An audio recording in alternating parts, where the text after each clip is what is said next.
Derivatives trading involves substantial risk of loss and is not suitable for all investors. Past performance is not necessarily indicative of future results. So stressful when the world's on fire. Good God. I can't look at this, guys. Like, my strategy is you buy it and you hope that you got a good spot. Yeah, but we all think you're crazy. You don't fight this. No way. The markets are freaking out and you don't think that anything is wrong? Come back tomorrow and I'll lose it all. Should be fun.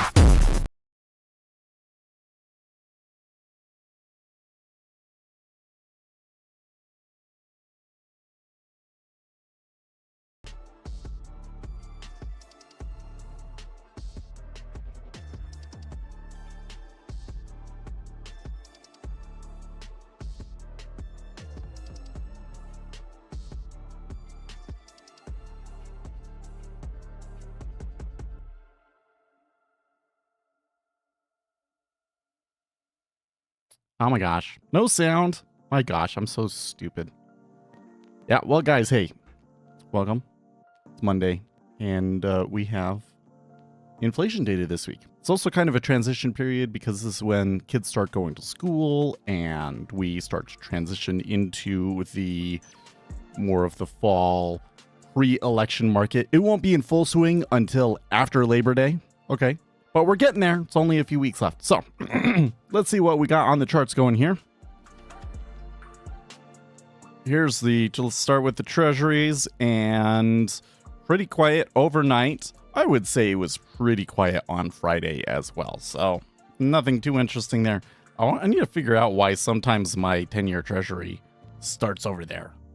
Anyways, here we've got the S&P 500 also pretty quiet overnight. Oil rising a little bit because there is still fears out there of retaliatory strikes from Iran, and that creating a wider conflict which would raise the price of oil.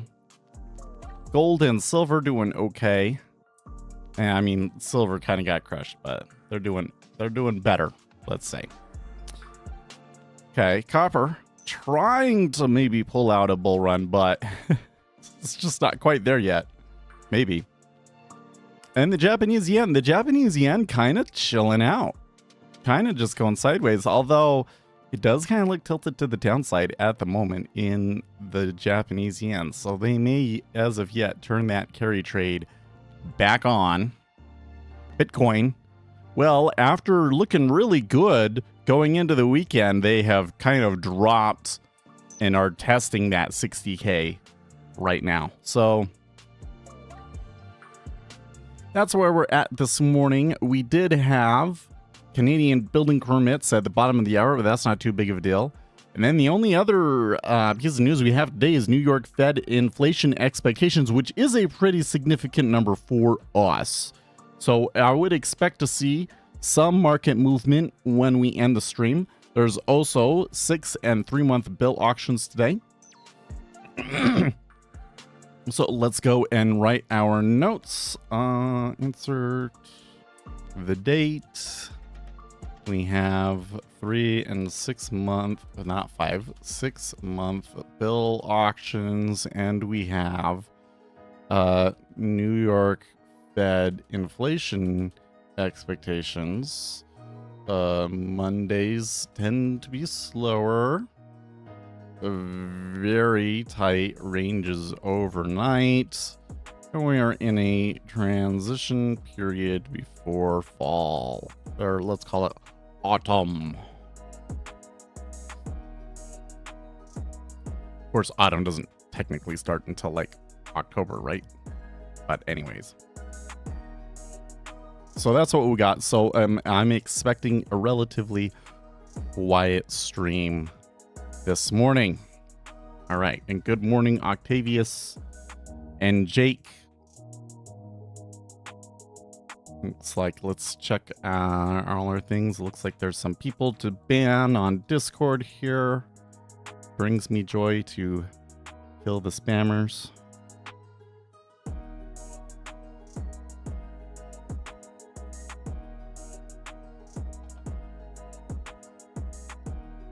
Let's see here. I gotta mention two. Oh, is it in the? Oh no, no, it's right here.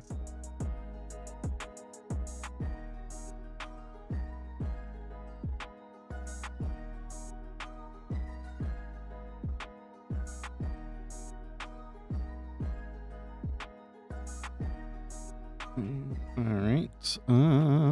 And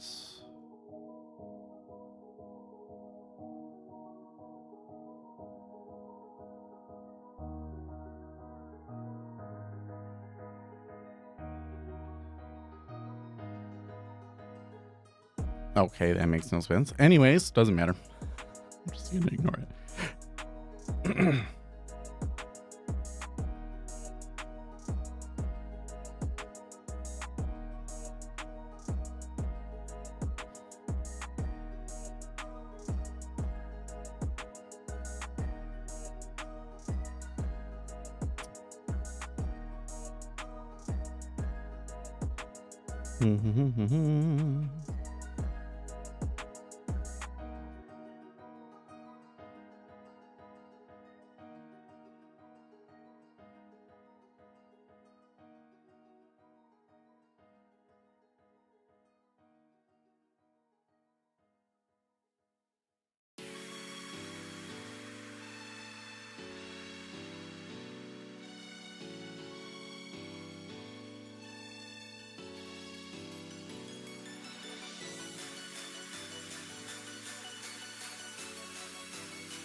I did. Why did I mute myself? Oh, because I blew my nose. That's why. It was one of those days. Maybe I'm still a little bit out of it. So over the weekend, we went stargazing. So on Friday night, I stayed up until like 4 o'clock.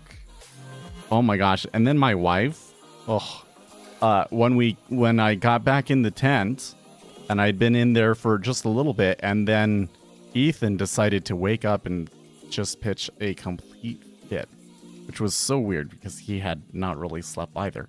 But so we weren't able to really go back to sleep. So we didn't sleep at all on Friday night. But then, we slept plenty Saturday, Sunday, etc. So I think I should be recovered. I feel recovered, but maybe I'm still a little bit off because I've been talking with myself muted twice now.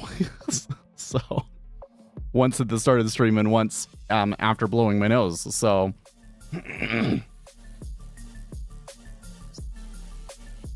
well, Zero Head's headline about to come into the morning is futures gain as yen resumes slides and oil jumps. Well, oil did jump a little bit, but I kind of feel like that the yen resuming its slide, it's kind of like right on the edge there. It is a slight downtrend. It's too early to really say anything too conclusive yet, though. I spent the weekend with the world's angriest stiff neck. Oh wow, it's still bad, huh? So like normally, bad neck, it's like the worst the first day and then it goes away, but you're still getting it. Definitely something off. Well, oh, by the way, I have the speakers on here. I'm gonna turn that off. I can hear it. Kind of makes the kick be like poof, poof.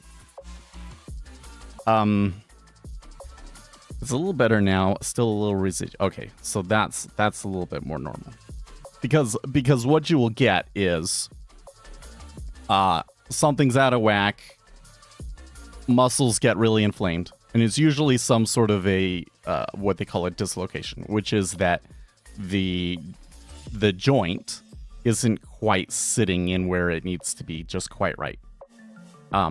It's not like you can, I think a lot of people think that you're like popping, like when you go to the chiropractor, then they do your back, they think that like they're cracking your back into place or something like that. That's not really the case. It's just, they're just bring up dislocations, which is something about the joint is causing inflammation there, and the inflammation kind of restricts movement, and so you get it to move, and then hopefully that puts the joint back into, fixes the joint. Not always, but sometimes it fixes the joint. And so you get in that inflammation, you fix the dislocation, inflammation goes away. Now you have a sore muscle still because it was basically like this for like a whole day or something, or several hours or something like that.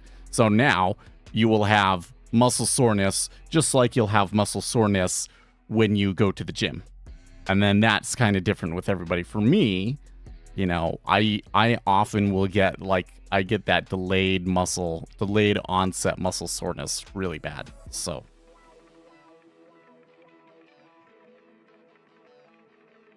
the weird thing is there's a knot, and I could feel it with my left hand on the right side of the trapezius, right below the shoulder line.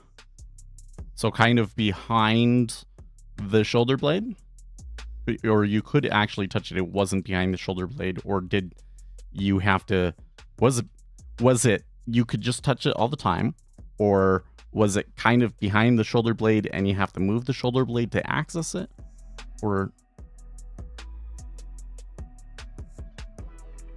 you could grip it by going like this.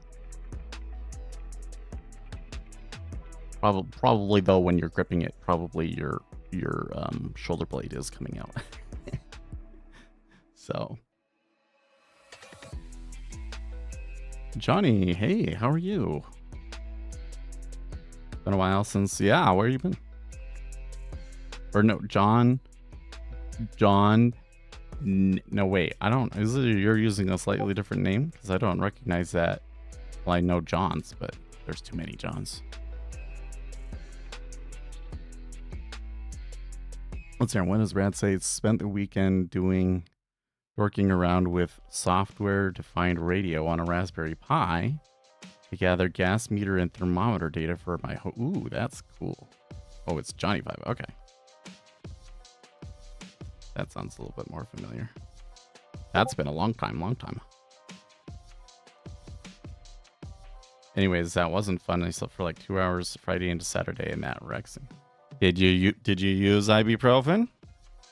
You didn't use the ibuprofen, did you?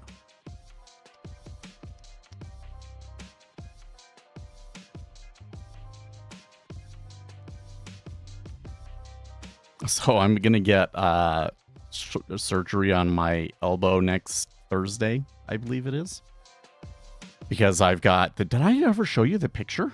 I don't think I ever even showed you the picture. I guess I didn't really. I have to send it to myself. Hold on. Show you the picture of my elbow.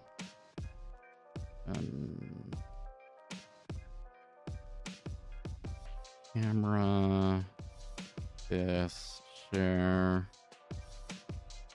Gmail.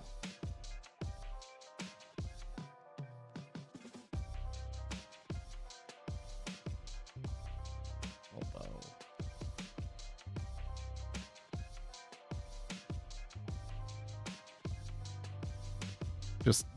Just ice and heat and rest. My wife has muscle relaxers from the accident left over, and she says she will shut that off quick, but I'm just no, don't do that stuff. No. Just the ibuprofen, man. I'm telling you. Because the issue is that you will get is there is like inflammation at that point. So let's look at a picture here.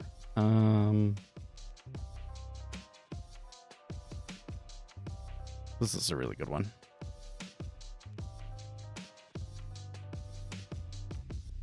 Okay. So you're saying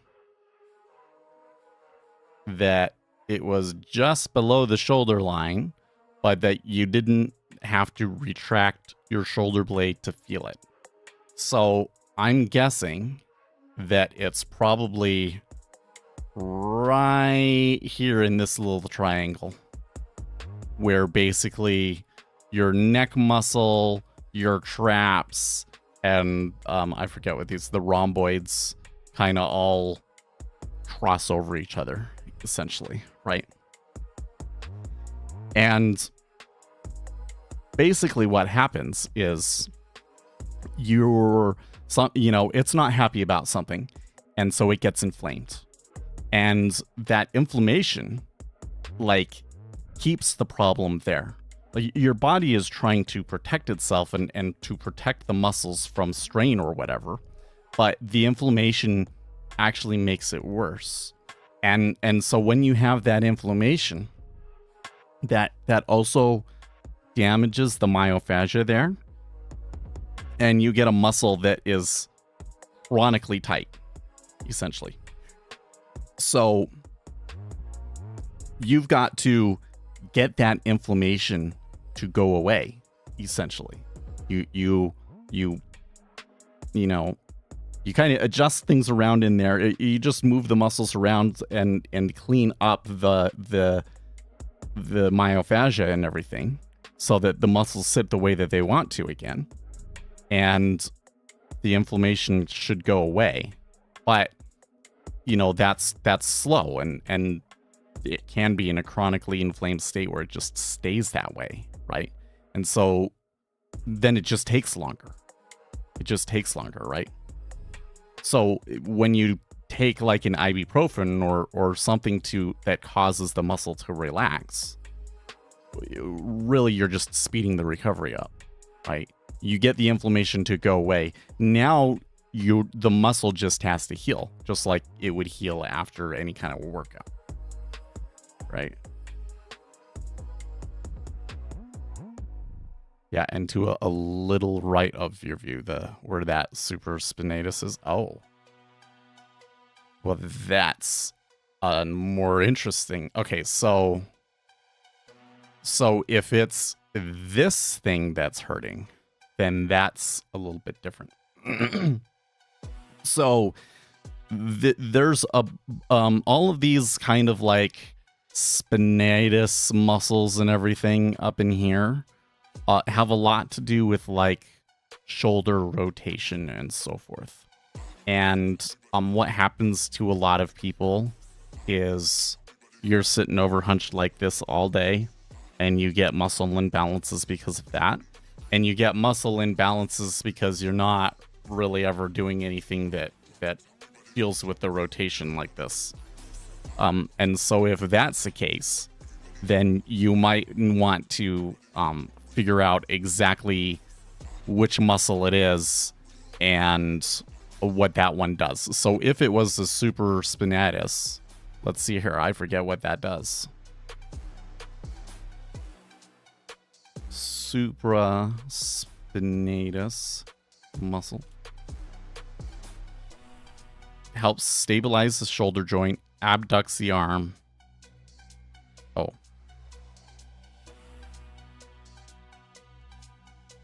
Abducts the arm.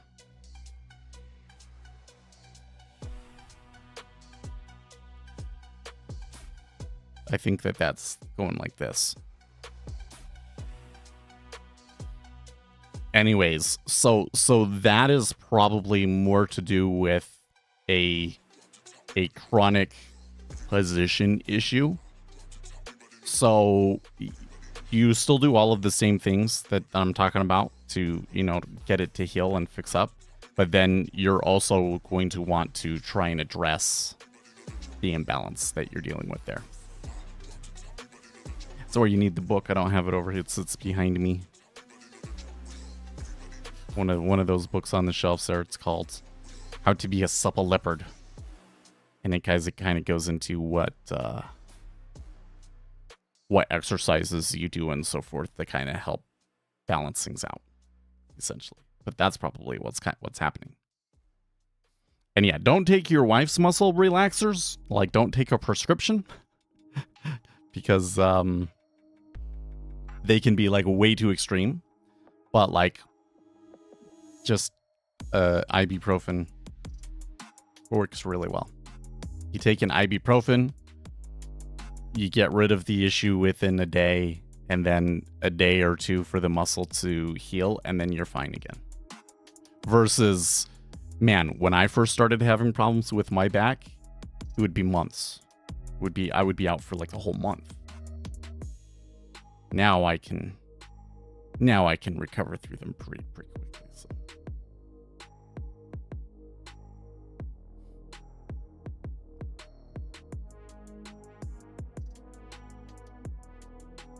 I'm really interested in what Brad was talking about, that gathering your gas meter and thermometer data for your Home Assistant dashboard. That sounds crazy.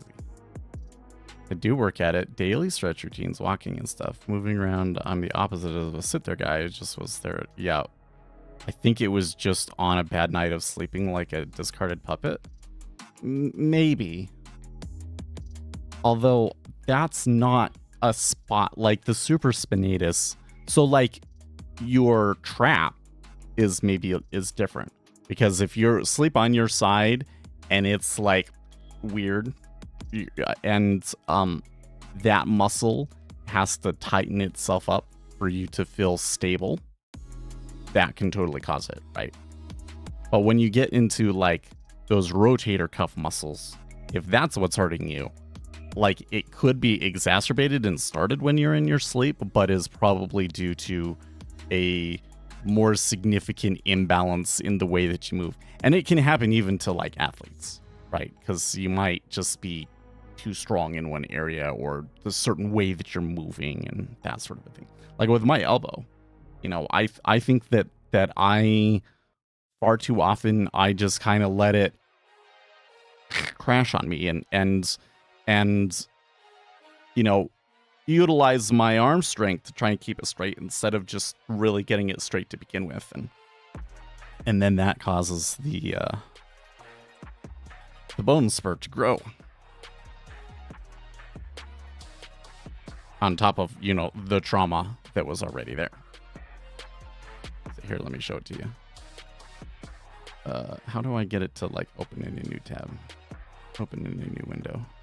There we go. No, that's not what I want either. No.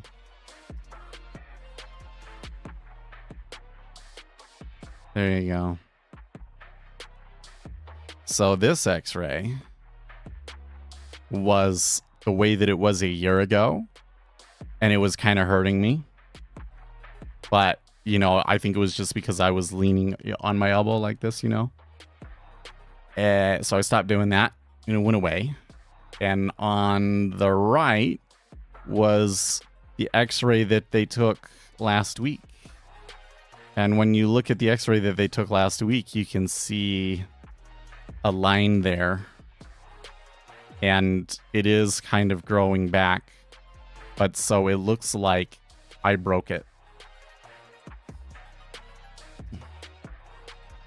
So there's a tendon that goes over this like this. It attaches here and it goes over this like that. So that tendon, probably when I was using my what do we call this? Tricep muscle. Too hard, and it snapped it. Pushes it in and snapped it and broke it off. So that's what they're going to do, is they're going to remove this.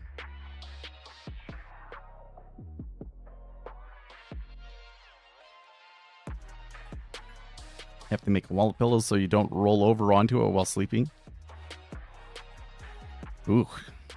Yeah.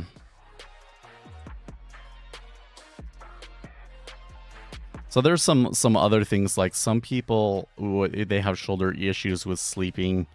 You need to elevate the hand a little bit. Heard people talking about that. Anyways, why was I talking about the elbow? Oh yeah, so I'm gonna have that surgery next Thursday, and they were like, okay, and beforehand, like, you know, what kind of pain medications do you think you'll need? You can just do like the over-the-counter stuff, like an ibuprofen, or you can do something a little bit more than that, or you can go into like oxycodone or whatever it is. And I'm like, no, I don't need any of that crazy stuff. I think last time I did stuff that I had a surgery, which was for my deviated septum, my nose, that I just used over-counter to this stuff. So I get back and my wife is like, oh, no, you need more than just that. Okay. I don't want you waking up in the middle of the night and moaning and crying and all the time. Whatever. Okay, well, I don't really remember what happened last time. My nose. I don't want to sound... I don't want to... Yeah, but if you're still having a problem over the weekends, that doesn't mean that you're broken or anything like that. It just means that you need better management healing strategy, essentially, right? Because should be mostly, especially since you were telling me about it on Friday and you're saying that there was nights where you couldn't sleep. You should have taken the ibuprofen, Uzi. Like, seriously. I understand. There are some people that so like one of the things that I saw was like, you shouldn't take Tylenol at all if you're pregnant, for instance, right? Like, there are definitely problems with any kind of medication. There's going to be certain side effects and stuff. And there are some people that, you know, this common thing here in Utah where they're just on some sort of a pain medication all the time. And that's not good for you. It's not good for you. Okay. But taking ibuprofen like 1 or 2 days to help a muscle chill out so that you can get on the road to recovery and feel normal again, totally worth it. The way it made my swallowing hurt was interesting. Like, you know, the feeling you get when your lymph nodes are swollen and you're sick, it felt like that. And with a stiff neck, that was weird. Well, that could be because if it's inflamed enough, then you're going to have a ton of stuff going into. So one of the things that I think is really interesting is that, like, when you get massage, especially you get really good deep massage, it's breaking up all of that myofascia and stuff. And so where does it go? It goes into your lymph nodes and everything. What do they call it? The endocrine system? And it's so like it's really common for people to act like they have a cold and like get a runny nose and everything the next day. You're probably dealing with that. We're all going to need to be on constant pain meds if Kamala gets elected. Last polling that I saw suggests to me that Donald Trump is still ahead in like almost all of the swing states, actually. Yes, exactly that. Well, I tell you what, man. If Kamala Harris did win, I would be pretty unhappy.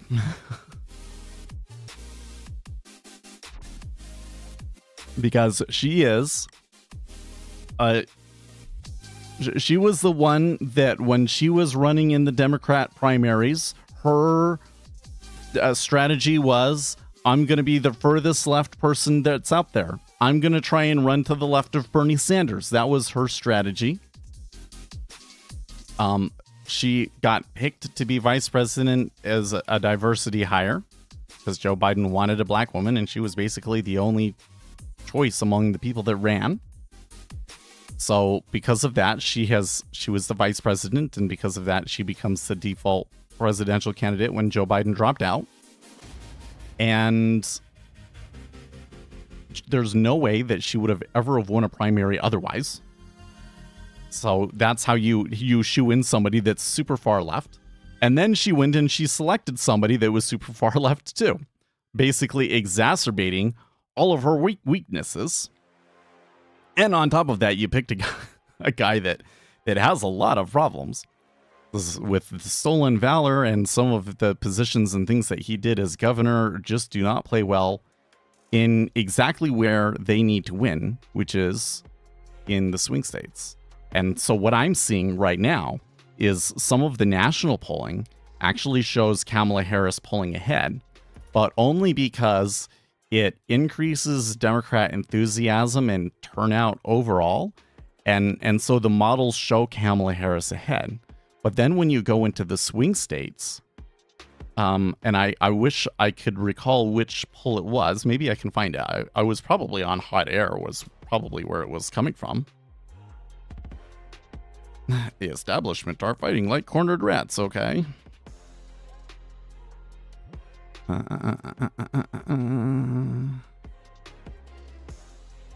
No, it must have been somewhere on Reddit. This story right here that Tulsi Gabbard was put on the terrorist watch list is like super, like who actually did it? Because that is like super bad. I don't think it was a Rasmussen poll, but maybe it was. It must have been on Reddit, like Reddit/r/conservative, perhaps.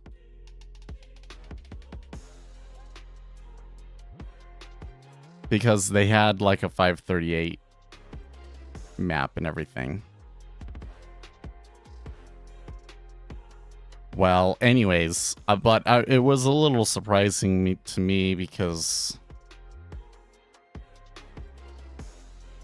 they basically had Wisconsin, Pennsylvania, Arizona, and Nevada as swing states, and Michigan as going blue, which I thought was weird because I thought that Wisconsin right now was more blue than Minnesota. But so those are the ones that they had that were as swing states, which meant they were within the margin of error, right? But then they showed Donald Trump winning all four of these. So they were showing Donald Trump winning in a blowout, essentially. So I think that what you might be seeing happen is that having the far left person and replacing Joe Biden in general increases Democrat enthusiasm. So you will see like more people in California are going to come out and vote, and that's going to change like the national polling numbers. But it actually hurts the Democrats in the swing states. Actually hurts the Democrats in the swing states. And you're talking about like this is the honeymoon period, so like Kamala Harris's popularity probably going to decline. And then on top of that, the Harris campaign was caught using AI to try and make their crowds look bigger in photos. That was wild. The images that they were tweeting were artificial, where it had AI in it. Like, you could see it because it was like there was tons of little other planes in the background that didn't make any sense, and you couldn't see reflections in the anyways, it was bad.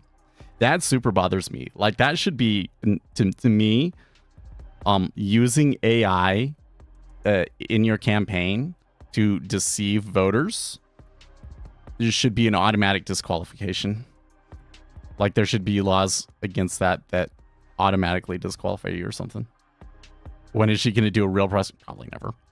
No, well, I think what's going on there is that she was not, I mean, maybe she wanted to run and maybe she was involved in ousting Joe Biden. I do kind of think that part of it was that, like, Kamala Harris threatened to invoke the 25th Amendment and whatnot. But she wasn't prepared to run a campaign. She didn't have a campaign platform. And that's what you're seeing, is that for a lot of these politicians, you know, what is their position? Well, they don't know. They have people that they pay that do all of this work to determine what would be a reasonable policy platform for them. Like, something that they can get, move the country in the direction that they want to go, but is still agreeable enough to most people that it's an acceptable platform. She doesn't have that. And so she's just kind of delaying until her people can put together a real platform, which might take like a month, right? So they were saying, oh, well, we want to do that kind of an interview, but we need to, you know, maybe in the next 45 days or something like that. And it's like, what? You need that long? Well, but it's because they don't actually have a platform, right? But what does that actually tell you?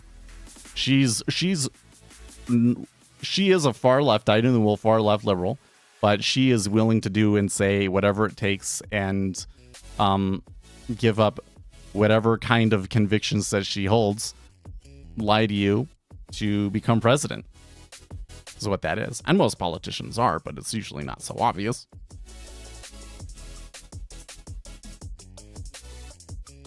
There's always two sides. In all honesty, though, guys, I really think that she's a sacrificial lamb. I really do. I think that the Democrats, they looked at the situation they were in after the whole big thing with Joe Biden doing that debate. That doing poorly in the debate. So starting from the debate, Democrats looked at it and said, well, we're screwed. Like, there's no way we can possibly win. So what can we do? Well, we can run somebody that we don't really care about if they lose. And then hopefully that somebody they won't be able to win the national election, but they'll be able to increase turnout enough that we don't get just completely destroyed in the House.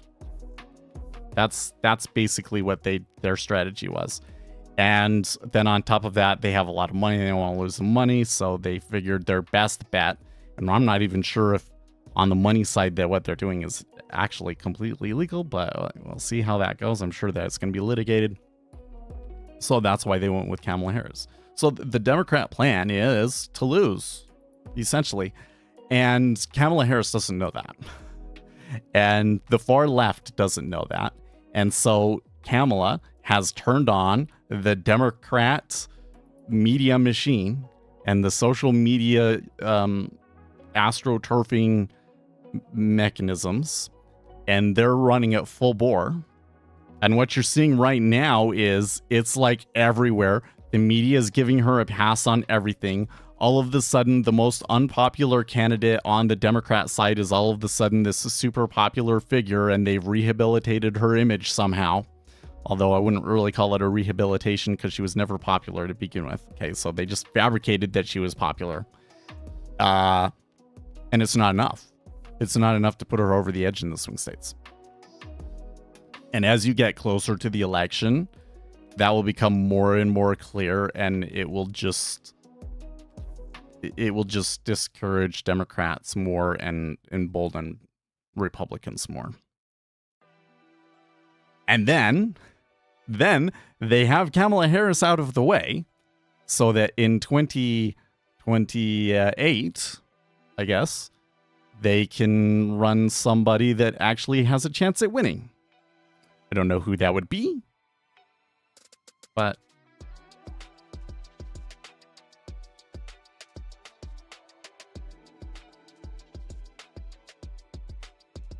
you have to submit your government ID to attend Kamala Harris's rallies? Really?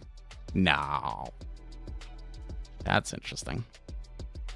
I saw this thing where people were getting like some sort of prize for going, and people were leaving early. So now they're like, oh, we're not going to give those to people until after the rally so that they don't leave early. But I don't know how true that was either. I do know for sure that they were using AI. It's weird to me that people don't understand that they should want the candidate the media hates. Like living in a society where the media gushes over a leader and doesn't challenge them shouldn't be something the electorate strives for. Yeah. Well, isn't it? It's so interesting that they are so adamant about doing that with Donald Trump, but never with the Democrat. It's Obama, man. When it really comes down to it, it was Obama. Because I felt that the media held Clinton to account somewhat. I mean, there was always a bias there, but they held Clinton to account somewhat. But when it came to Obama, part of it was that the media just really loved Obama. And part of it was that I think that the media was kind of afraid of Obama. They were kind of afraid that, like, if you criticize him in any way, that you'd be called racist. And they were kind of afraid that if you snubbed them in any way, that they would cut your access off. Because I don't think that was really necessarily a thing before either. Was like just completely outright banning a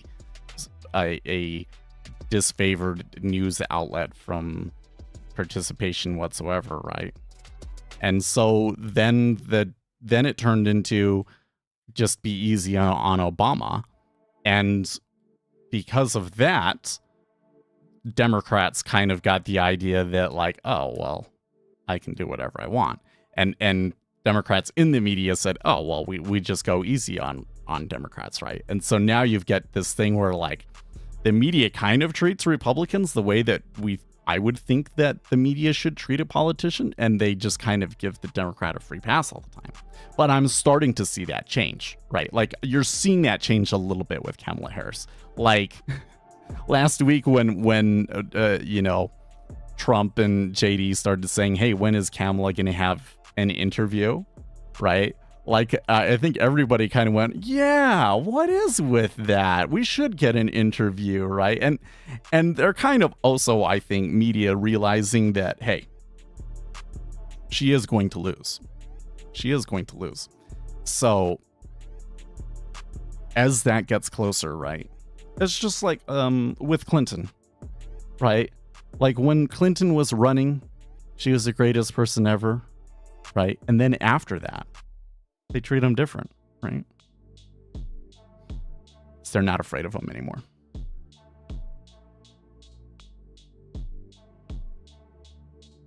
Yeah, if you criticize a Democrat, you get fact checked. Well, the thing that drives me crazy is with the fact checking, they give the Democrats so much leeway most of the time, and they give the Republican like no leeway at all. Like with this stolen valor thing, I can't tell you how many that first day that really blew up.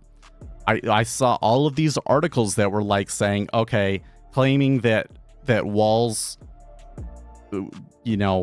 was stealing valor essentially, and saying that it was false, right?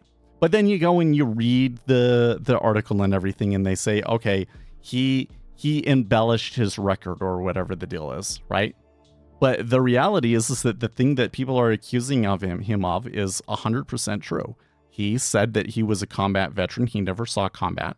He deployed to Italy once. That was it.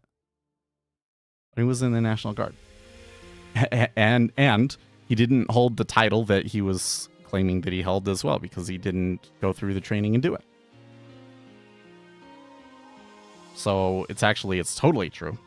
Now, almost a week later, now everybody is kind of realizing, actually, it totally is true. And they're not trying to...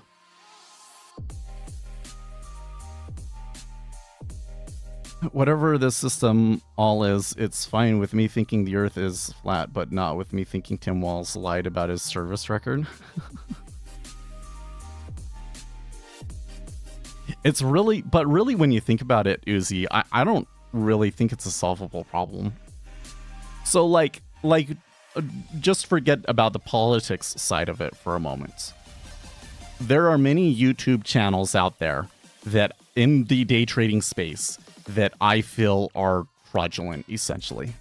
They are not really being honest with their viewers about how they're performing, and they're giving their audience an impression that they're making tons and tons of money when they're not.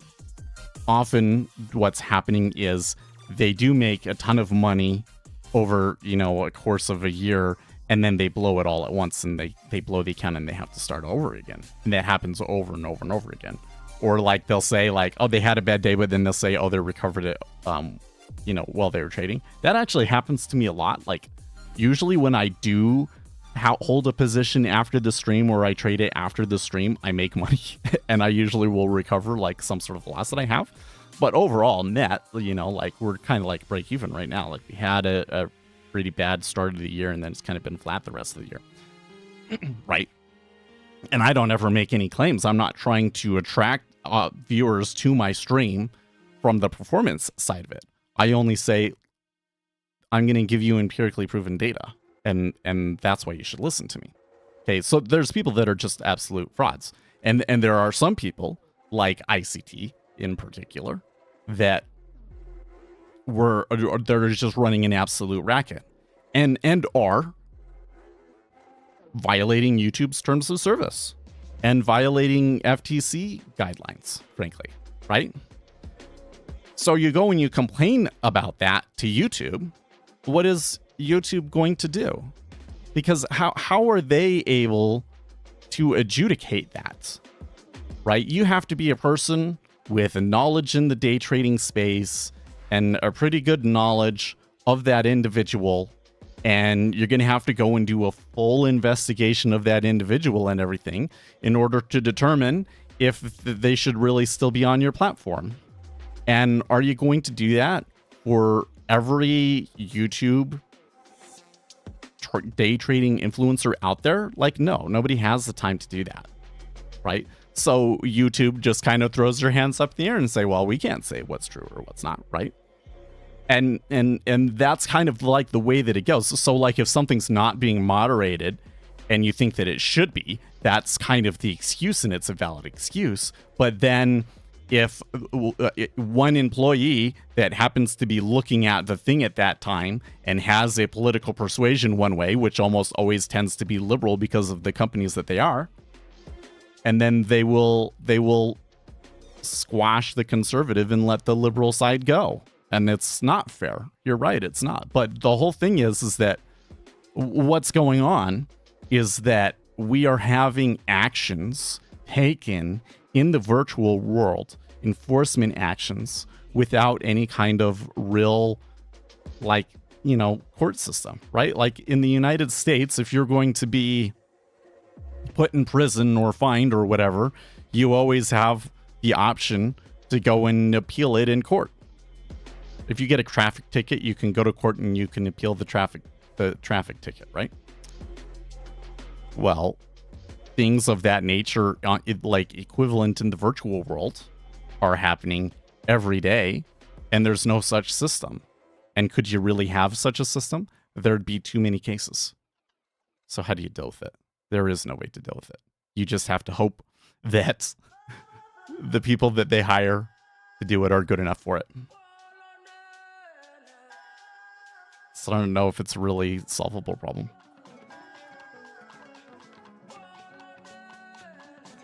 Flat Earth content is not fact-checked. UFO content is not fact-checked. Dumping on a Republican, not fact-checked. Lizard people conspiracies, not fact-checked. Criticize the Democrat or the progressive narrative, though, you're absolutely fact-checked. Well, by the media, at least. I'm fine. It's fine with me thinking the Earth is flat, but not with me thinking Tim Walz lied about his service record. Well, okay, so, but I don't think that that's completely accurate, though, Uzi. YouTube does throttle flat Earth content. YouTube, at least, throttles flat Earth content. In fact, when they started doing it, they like put out a press release and everything about it. Because the whole thing is that there was a bunch of influencers that came about and were making like big time money off of it. And then YouTube said, you know what? I don't think this is a very good thing for people. So like the people that are into the flat Earth content, that were making it, they can still make it. And the people that watch it, they can still watch it and have it in their subscriptions and everything. But it does not send it out to people on the front page, on like what would be the equivalent of the For You page. Oh, did you? Speaking of YouTube, did you? Yes. Why? What about that do you find so interesting? I honestly, when I saw that, I was like, oh, that was the person that kind of started the decline of YouTube. I still think YouTube is the best platform out there, to be honest with you. But when that woman was in charge, that was when they started doing things that I didn't like. And she died of cancer or something like that, right? Yeah, she was relatively young and had lung cancer for 2 years before she passed.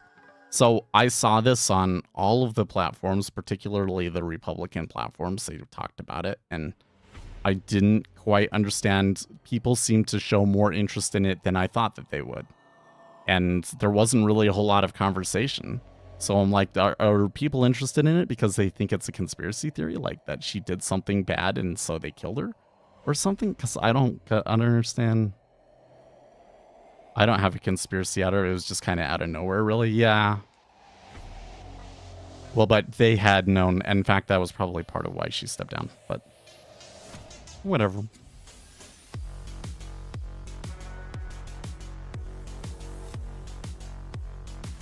I mean, I think it all kind of comes back to this kind of larger theme that I see in the world today, and is sort of the thing that I want to address with my video, Are Index Funds Evil? And that is that we are giving a lot of power away to people.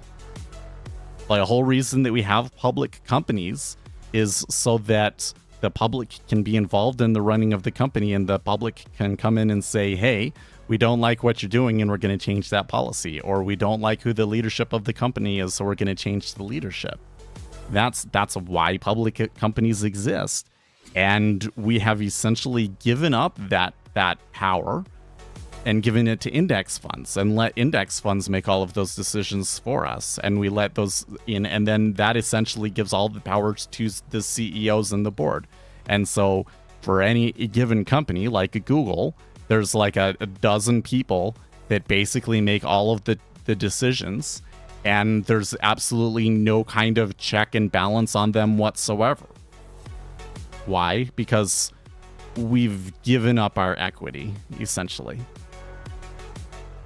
You as a person cannot go and concern yourself with who is the CEO and board of directors and what is the policy decisions being made at all 500 companies within the S&P 500 index. The average person can maybe keep track of 5 people, 5 companies. If you're really dedicated, maybe 10, right? So what do we need to do? We need people to individually own, have a portfolio of 5 stocks. That's what we need to do. And in my opinion, the government should create incentives for people to own those individual stocks. And then the government should make changes to corporate governance and everything to give those shareholders more power over the direction of the company. That's what I think should happen.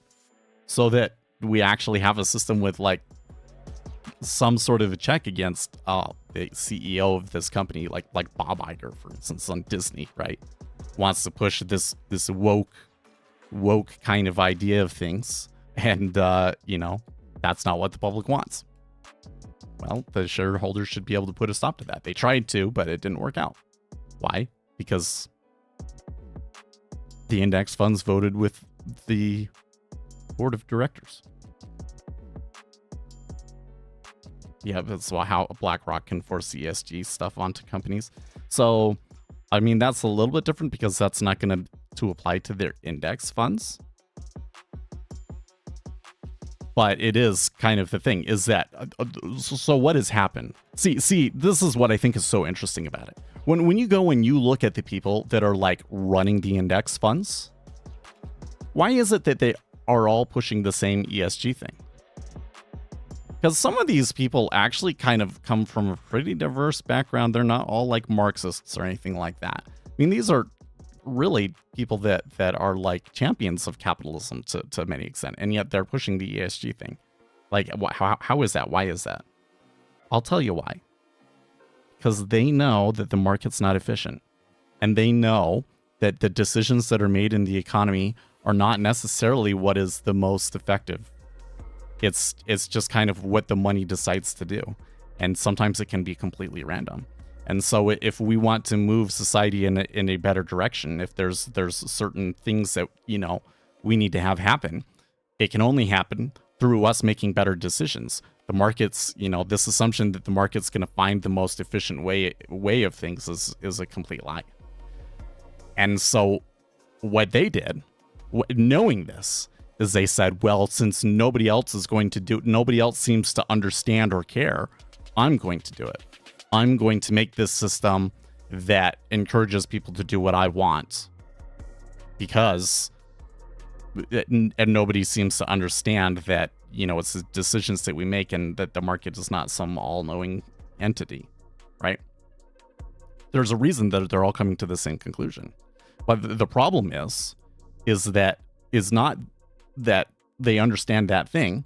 The problem is that their way to deal with it is, I'm going to just take control of everything and I'm going to fix it. When really the answer should be, well, then that means that we need to get more people involved in the actual, like, making the decisions. That's really what it should be. And how do you do that? You give people equity in the company and you give the shareholders more power. That's what should be happening, and that's not. And that's why we see the things that companies that we do.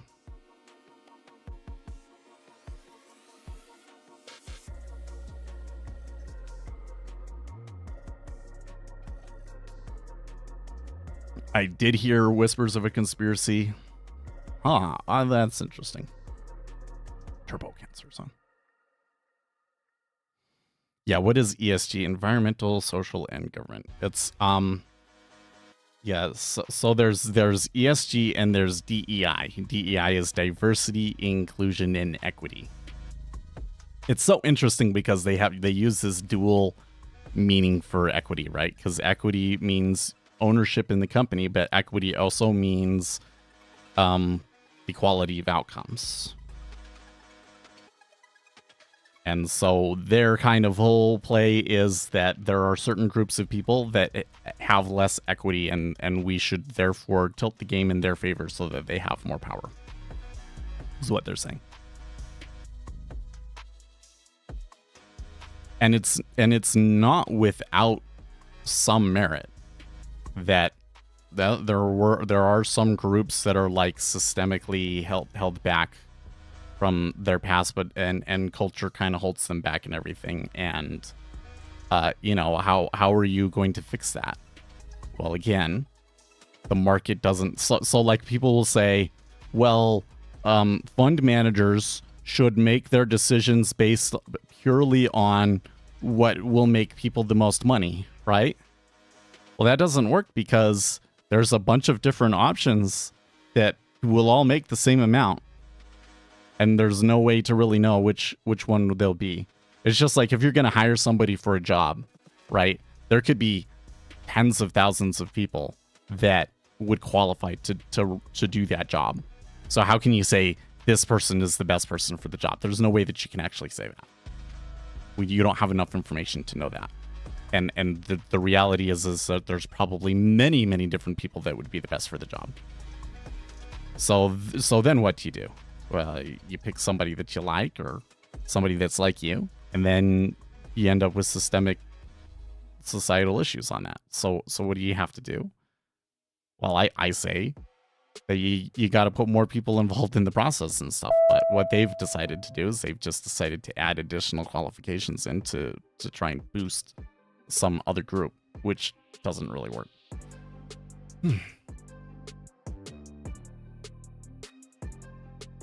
Anyways, so it's all kind of interconnected, right? It's all kind of interconnected, and what it really comes down to, in my opinion, is that there are certain people in society that are making decisions for everybody else that weren't elected. And we've given those people too much power, and we need to create systems to kind of put a check on that. That's what I think. Sergio says, I'm short on gold. Okay.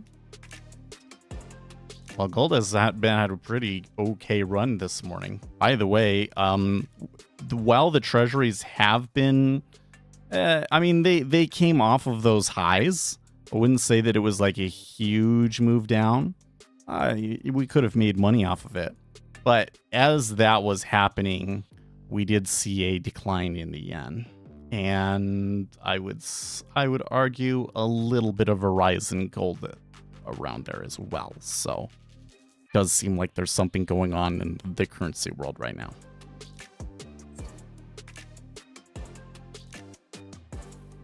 The funniest thing is what qualifies as an ESG investment for these. Yes. Okay, so this is another interesting thing, is that we have systems. Those systems might have certain problems. So what do? We create other systems. And guess what? Those systems can be gamed too. Like, there's no perfect system, folks. The very nature of a system creates some sort of a optimal strategy or way to abuse it. And one of the biggest problems that you're going to have in a system is that the people that accumulate power in that system are able to use that power to perpetuate their power upon the system. I'm not sure that you can really get away from that.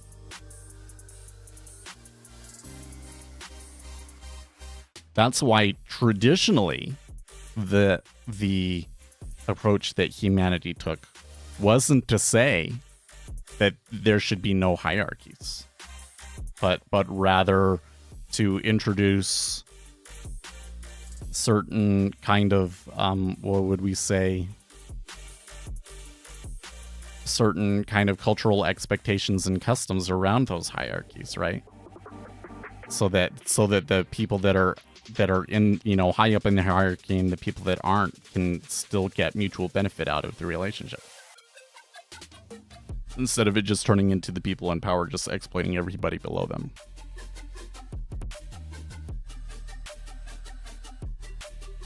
But somebody came along and said, no, we should all be equal. And by saying that, you kind of actually make it easier for the people in power to abuse people. That's what I think. Like, you still need to have CEOs and a board of directors, right? It's just that CEO and a board of directors should be held accountable to their shareholders, and their shareholders should actually be like normal people. And that's not what we have to do. And my nose really, really itches this morning for some reason.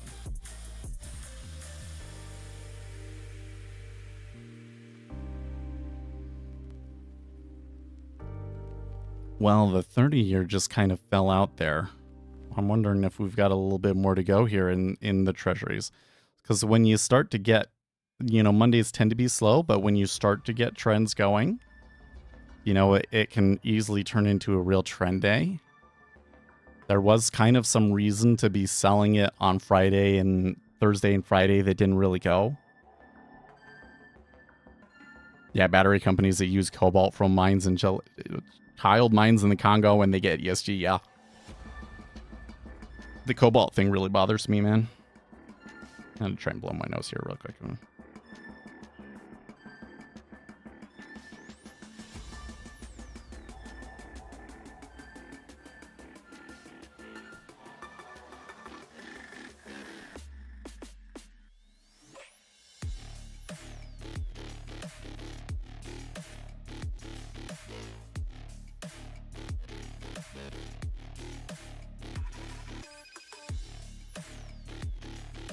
Yeah, well, I don't know what I did. Maybe I need to drink more water, but the inside of my nose is just really dry and itchy.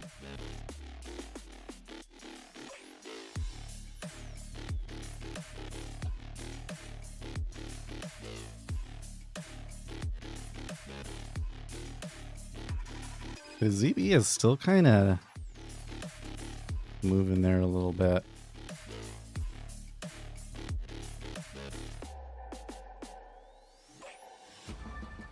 I kind of feel like that it's probably like way too late to take a trade off of it, but you are kind of like at the break point. So actually it's a little bit different there then, isn't it? Because this is going to be the do they break to new lows or do they not sort of a thing, like false breakout.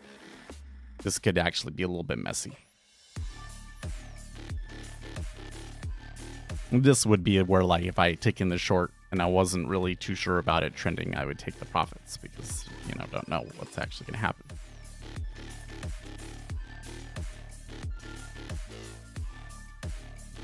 Oh, ESG. Yes, I need to finish that video. I wrote a pretty good script for it, but, I've been busy and stuff.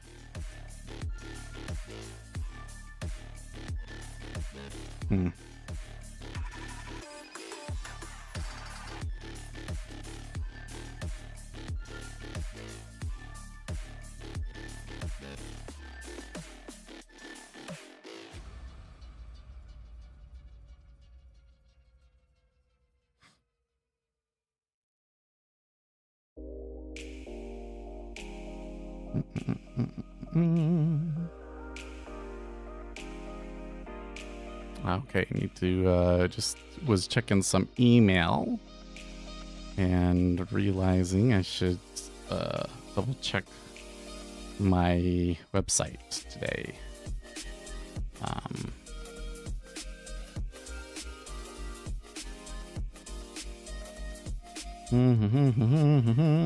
I need to make some muffins. Oh, we need to get sour cream. That's why we haven't done that. Check website.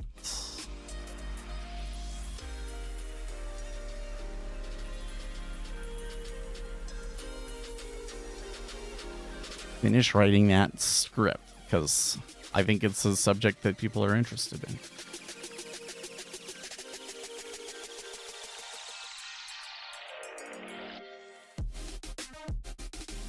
Jim Iurio, the lack of affordable housing can be blamed on one entity alone?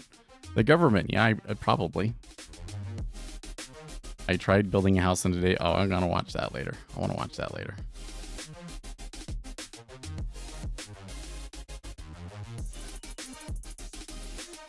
Who said dirt was cheap? That's funny. It's true. Dirt does cost a bit. Good dirt costs.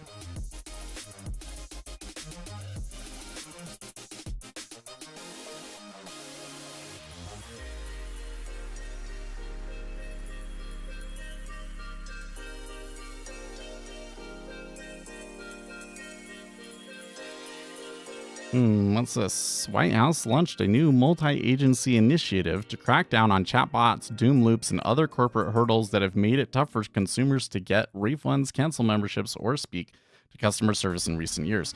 Among the initiatives making it easier to cancel subscriptions and memberships are requiring automatic cash refunds from airlines when flights are canceled, or significantly changed, letting customers talk to a human by pressing a single button rather than being stuck in a doom loop of menu options, and cracking down on ineffective and time-wasting chatbots used by banks and other financial institutions in lieu of customer service.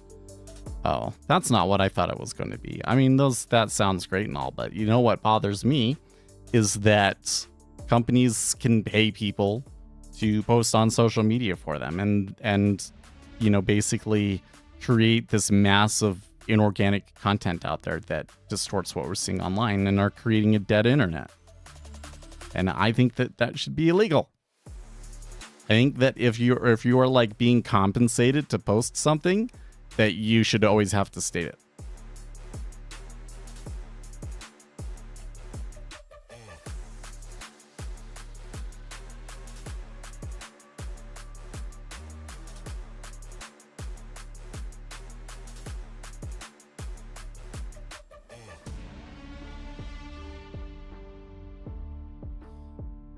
Is $1 gonna drop between drop below 103.02-ish area? Actually, I guess it would maybe need to be all the way down to 103 even before be like a super key level, huh? It does look like it's kind of falling out here. And there was a big drop in Bitcoin all of a sudden. It wasn't a huge drop, but it does stand out to me here. I'm looking over here on these charts. It's a little drop in crypto. Then you can see the Japanese yen kind of recovering a little bit there. So maybe the treasury is going to recover a little bit too. And gold and silver and copper really jumping there. But the S&P 500 dropping on the open. So some curious movements on the open that I kind of think are a little bit risk-offish. Right? Commodities moved up. Equities moved down.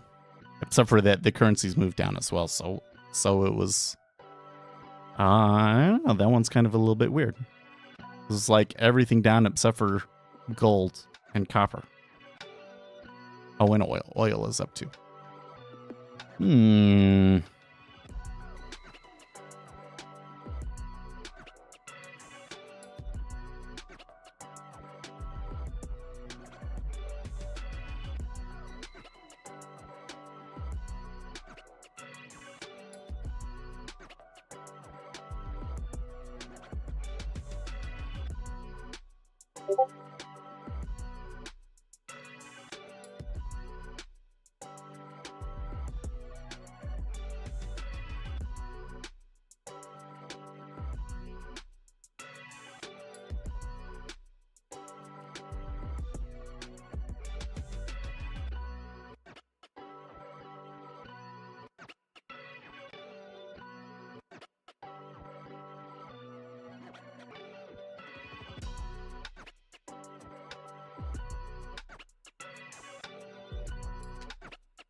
Recenter again. How bad is it going to get in ES? Is the amount that I'm seeing... Well, okay. The amount of volume that I'm seeing on this sell move isn't too concerning to me yet.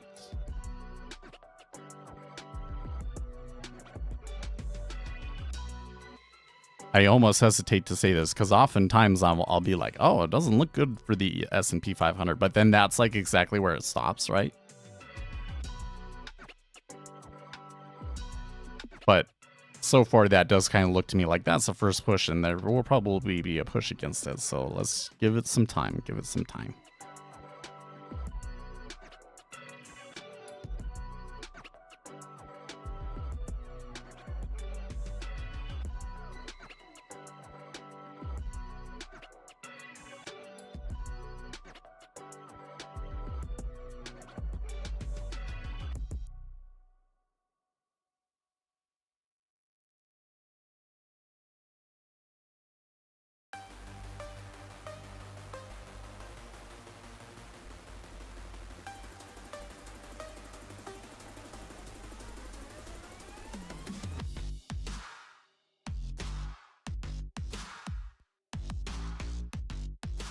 Let's come and check if it's any more new headlines. NASA Inspector General report criticizes Boeing's quality control. Yeah. You know, one of those problems that I have is like, oh, you're looking for something that's cheap, right? Well, Boeing might be something that it's down. Maybe you should buy it. But I'm just so unhappy with that company. There's no way I'd ever buy it.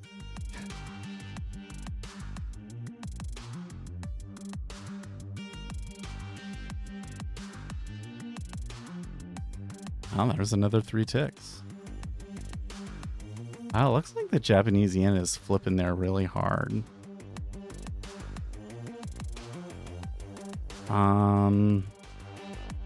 Okay, so I saw a little bit of fight there. Let's center it here and see. Do they keep pushing it up? I'm almost kind of wondering if that's not intervention, because it seems to be hitting back so hard. I mean, maybe I was just that I wasn't paying enough attention, but it kind of felt like it was a little bit nonchalant when it was falling. This could also be kind of like flight to safety trade. Well, okay, so there's another 2 ticks, so maybe it's not. This is interesting. I mean, there's no headlines or anything either, right?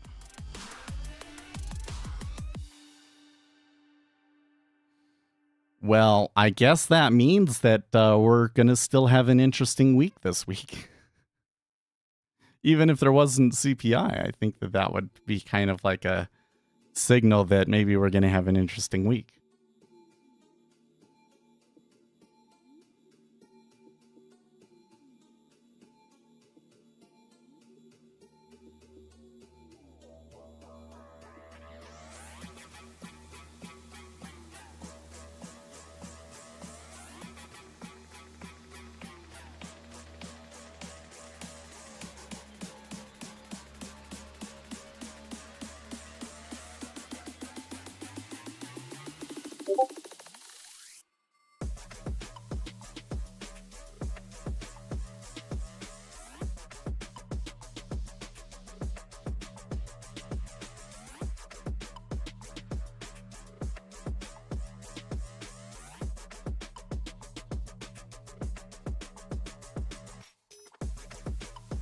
Okay, it has chilled out a little bit at 113.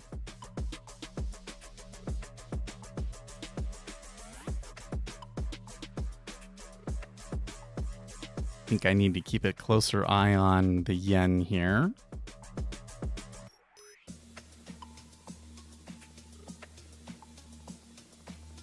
Donald Trump says Google has to be careful or it will be shut down. Okay.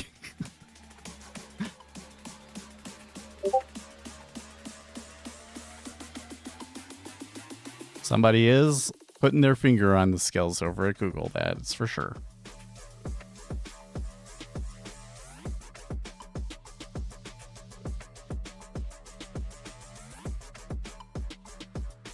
Okay. Maybe not. They're thinking about it. I'm kind of watching this, wondering if they're going to breach that high, if there could be stops above that high because it came back so quickly. Granted, the difference in cumulative delta over the session is pretty mild, so I don't know if there's actually going to be that huge of an amount of imbalance or anything. If anything, it might just be retail traders seeing the high and like hitting into it. But they have backed off of it. There was the pushback in the Japanese yen, and now something is definitely going on in crypto here, man. The crypto market just seems like it's selling off really hard. And I don't see any headlines, but I'm starting to get, I mean, we're getting some moves and so forth that really feel to me like we're seeing some moves that really feel like somebody knows something, though. Although maybe that something is just the next set of, selling, risking. The spoos are definitely not happy at the moment. We're getting to like, what was it? Friday's open? Is it? Let me double check here. Yeah, Friday's open at 53.48.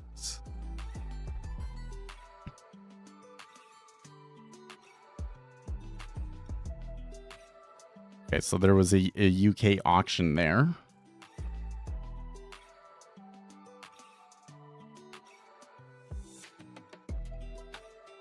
Could that possibly be related?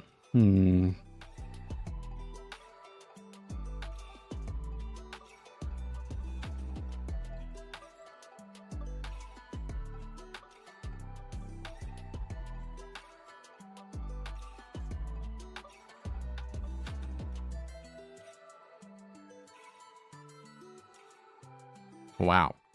Here's Tim. It just keeps getting worse, man, over here for Waltz.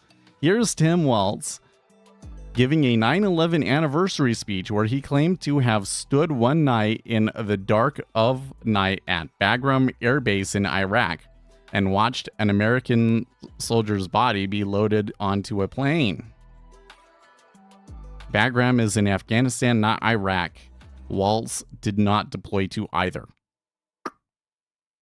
Wow. So that is straight up lying about your service. That one's probably the worst one that I've seen.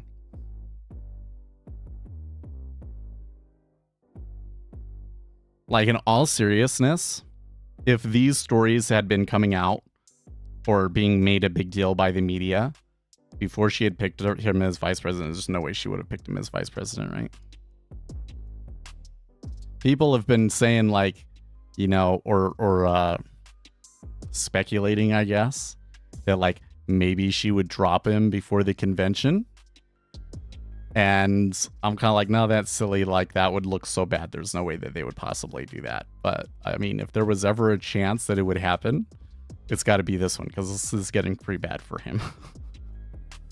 It's getting pretty bad. And my understanding, there's been a lot of conservatives saying that they have more stuff that they're following that hasn't come out yet. So, like, I think it's just only going to get worse from here.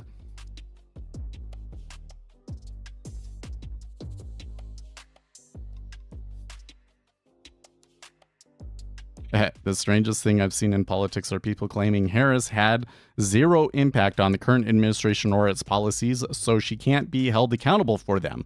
Yet she's the vice president, so it's, if she's so ineffective, why would anybody vote for her for president? You might see a bounce. Well, there's a little bit of a, I mean, the best blue bar we've seen so far since the open, kind of developing here.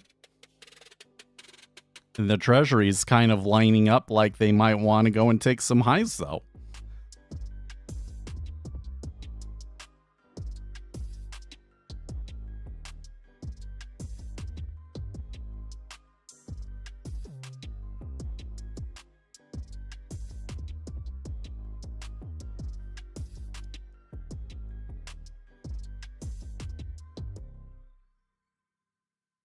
Oh, that's weird. I've never seen that on Twitter, where Jack Procebiak tweeted that, and then Alex Jones retweeted what Jack posted. So then Jack retweeted Alex's retweet.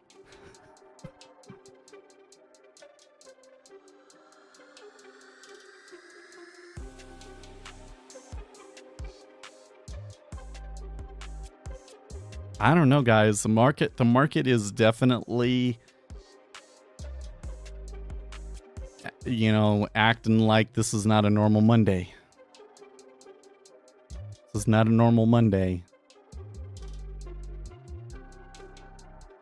By the way, oil has just been on the uptrend all night and hasn't stopped yet. I would say it's a pretty messy trend. You see that? It's pretty jagged, but the uptrend is very clearly intact. That reminds me of the old quantitative easing days. In quantitative easing days, you could just come in the morning and, you know, check for which commodity it was going to be that day and then just write it all day. And the trends kind of looked like that. And they would kind of peak up at the top and then maybe flatten out.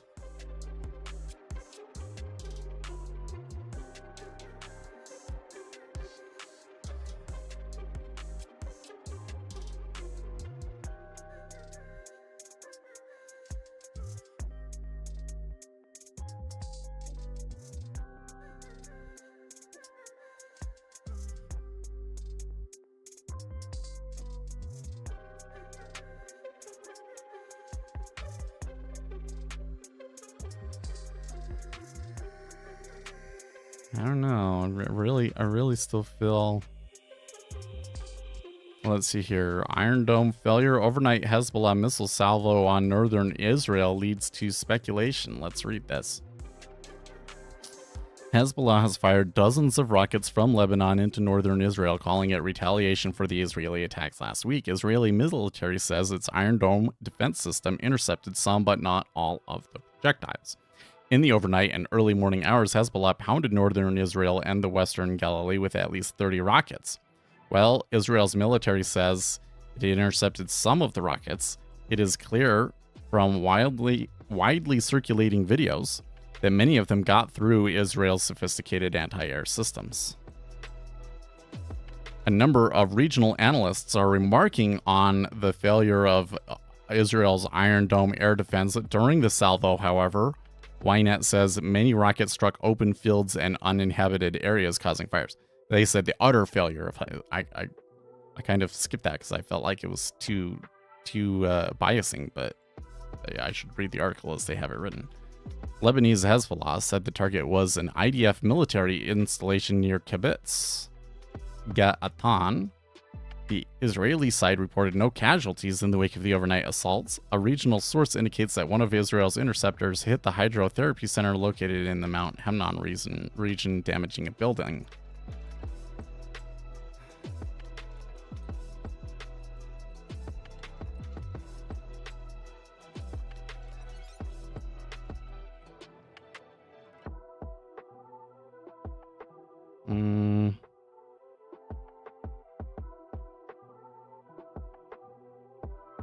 Reading the rest of the story, kind of scanning through, they don't really say why they think that some of them got through, but I saw one of those videos and it was weird because the video was from Kiev. Oh, really? Okay. Well, okay, so this is another weird thing that's going on, is that like this kind of conflict with Russia has kind of turned into, okay, so then we're going to go and cause chaos in every part of the world that we possibly can that is allied with you. And so that includes now Russia kind of working against Israel. It's, yeah.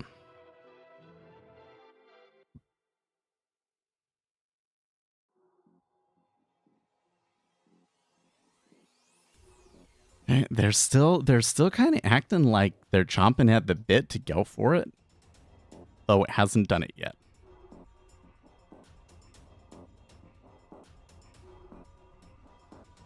How long has it been now? Maybe 10 minutes? 10, 15 minutes? Okay, there's a new high into the 10-year.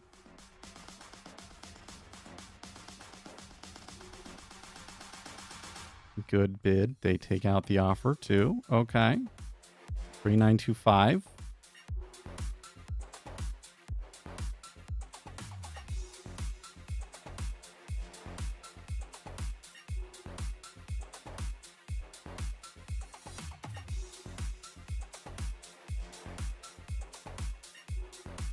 And back tick. Okay. Well,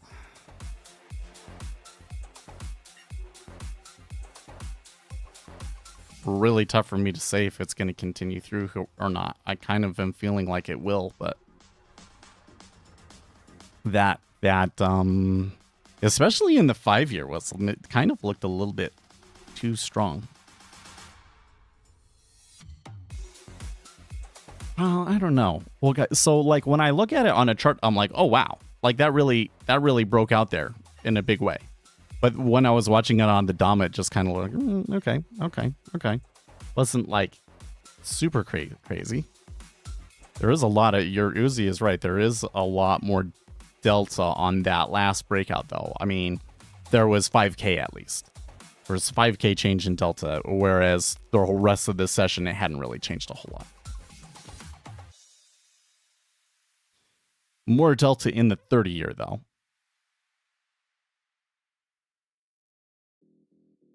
And I may be seeing some steepening. I mean, in the 30 versus 5, you can see like this gentle trend in the yield curve steepening. But the volumes are a little bit unclear, so I'm not 100% sure what the yield curve is doing there. It may just be random.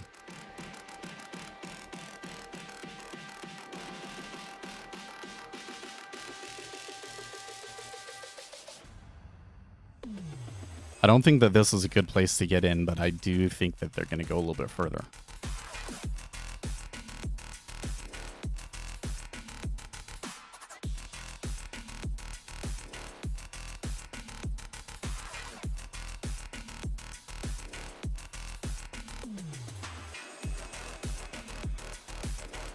I guess the concern is you do kind of get at this point where, excuse me, everybody notices what's going on, and that's exactly where it stops and turns around, you know?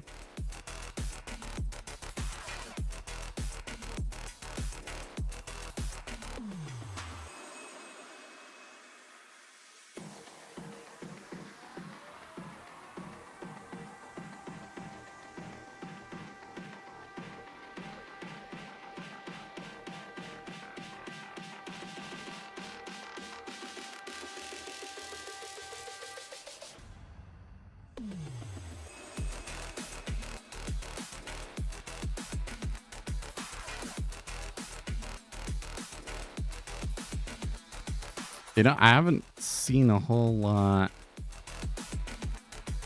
from my list of traders this morning.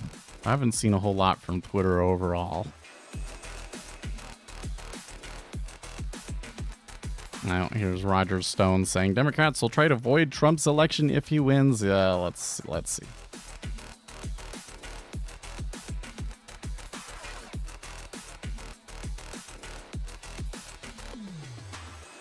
That'll be fun. You know what? I bet you that somebody will try to do it, but I don't think it'll be very successful.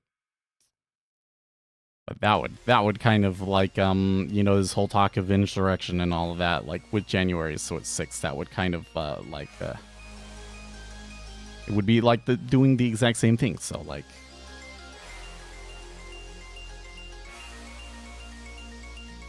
8K iceberg at 02.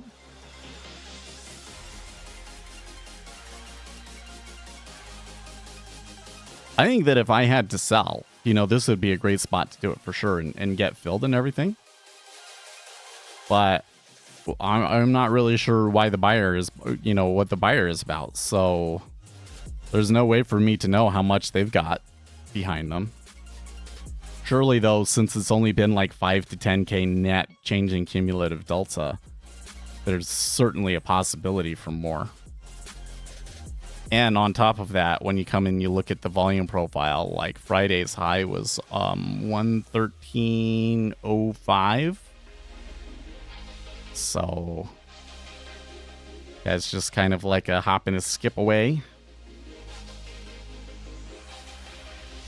There's reaching again for 03. They had to kind of reach for it, but they did do it.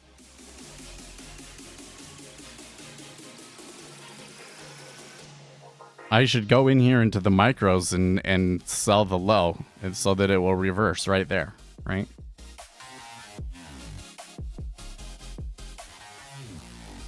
It's got to be the play. Nobody else has done it there in 923. It's got to be me, right? Sell it.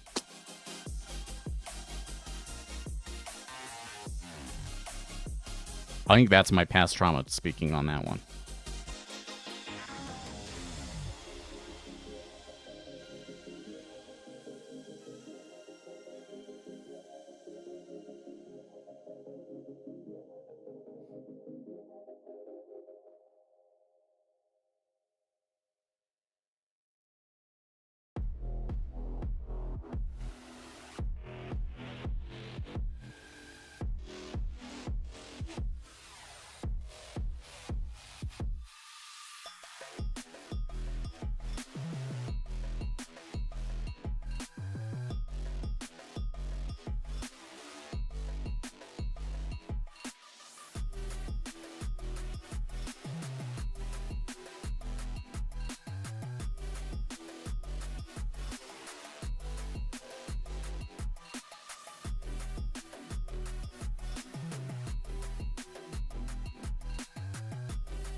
Sorry, I'm just reading something at work I need to deal with. Yeah, sorry. Bro just casually ignores 5K and delta dumping. Yeah, I don't know, man. Like like in my mind, 5K is not a huge deal, right? But it is the summer. It did move us down quite a bit. But that just happened as I was reading something else. Sorry.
Yeah, we pushed to a like we created a new repository on something, and it ran some actions that it wasn't supposed to. So I was just taking a look at that.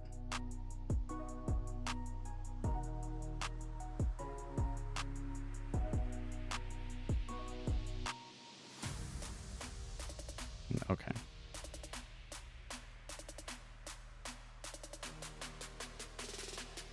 Yeah, ZT jumped real quick, and UB never broke the high. Now, well, but now the real question though is the correlations. So the dollar did have a rise, but that rise started before the dump in treasuries.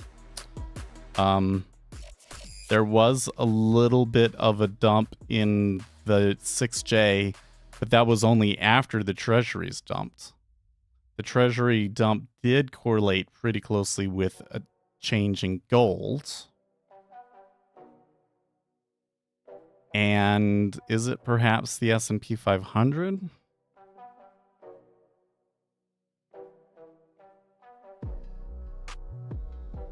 Yes. Yes, it is, actually.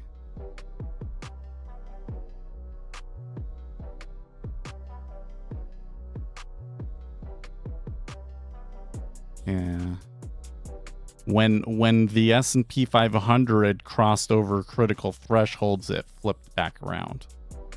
So that means, or rather suggests, that the rise in the treasuries was a flight to safety from equities, and that when the equities kind of moderated a little bit and started to give us hints that maybe the world's not ending over there, the treasuries backed off.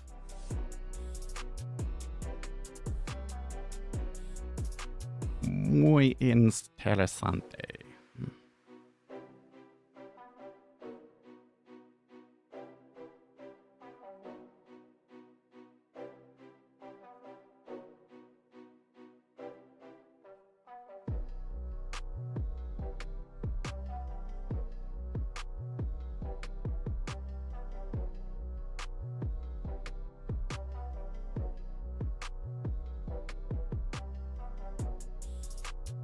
Really?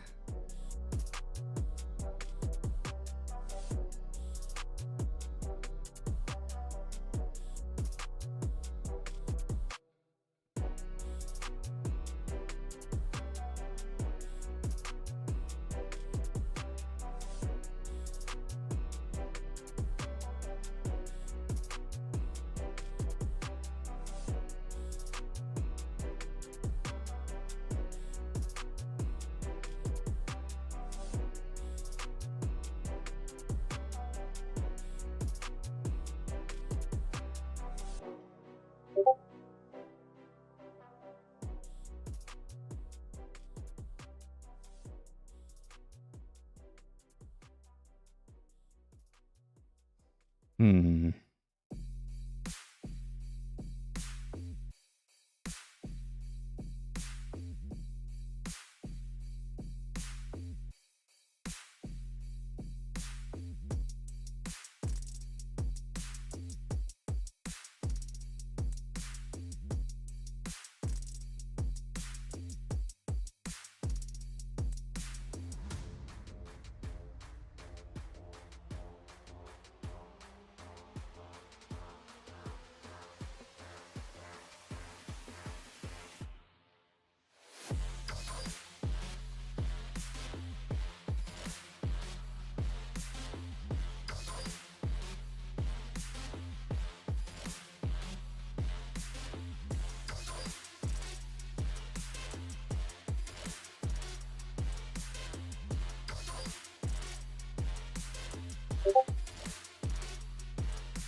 All right, hold on a second.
Sorry guys, I'm gonna be quiet for a little bit because I want to look into this issue at work. They say that they've got it all handled, so it's not a big deal. But it was things that I was looking at the other day, so I want to make sure that they're not missing something.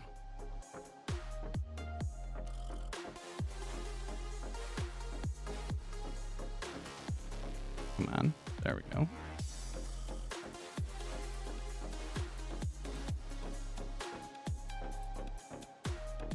Well, I tell you what, you know, it dumped like 5K in cumulative delta and everything, but like since then, it's been completely flat. So that's a little bit weird.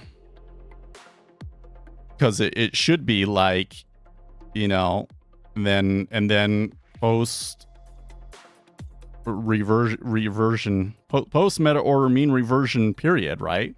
But that's not what it was. It came up and then they dumped like 500 and it went like that.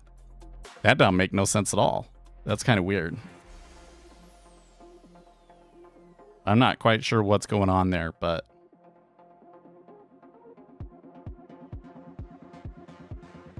I got filled at 57,800 for a small pump. Oh, wow. Holy crap. Bitcoin retraced that whole thing? That is weird.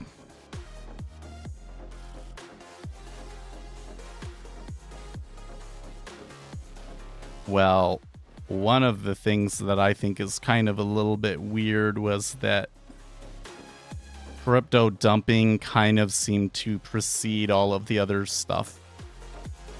So I do kind of wonder if it's related to the cryptocurrency stuff.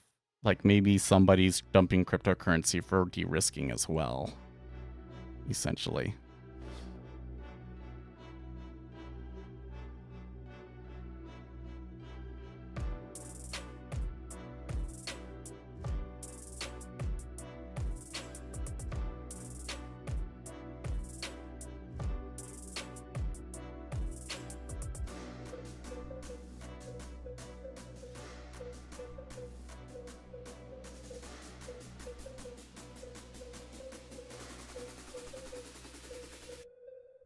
Oh, I see.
think we're okay.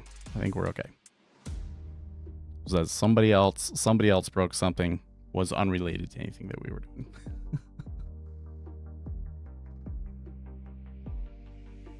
Did it bounce on a VWAP? Oh, that's funny. Well, I don't think that if I pulled up. Oh, so hold on.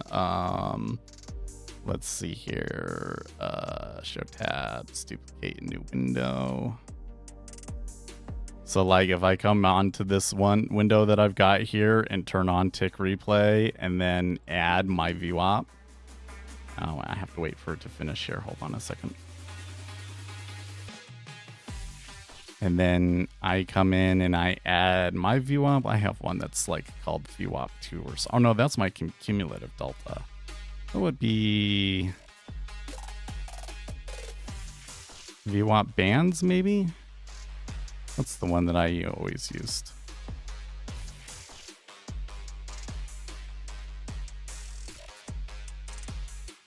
I don't know what that VWAP indicator is, but see, it's not anywhere even remotely close to what my VWAP says.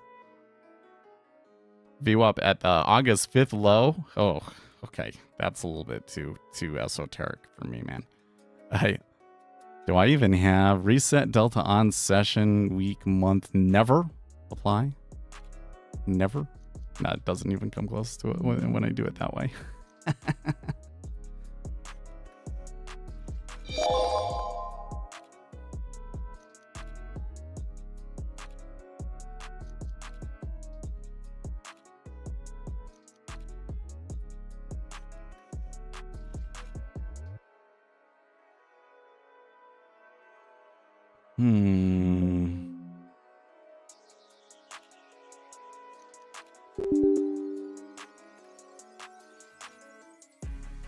Anyways.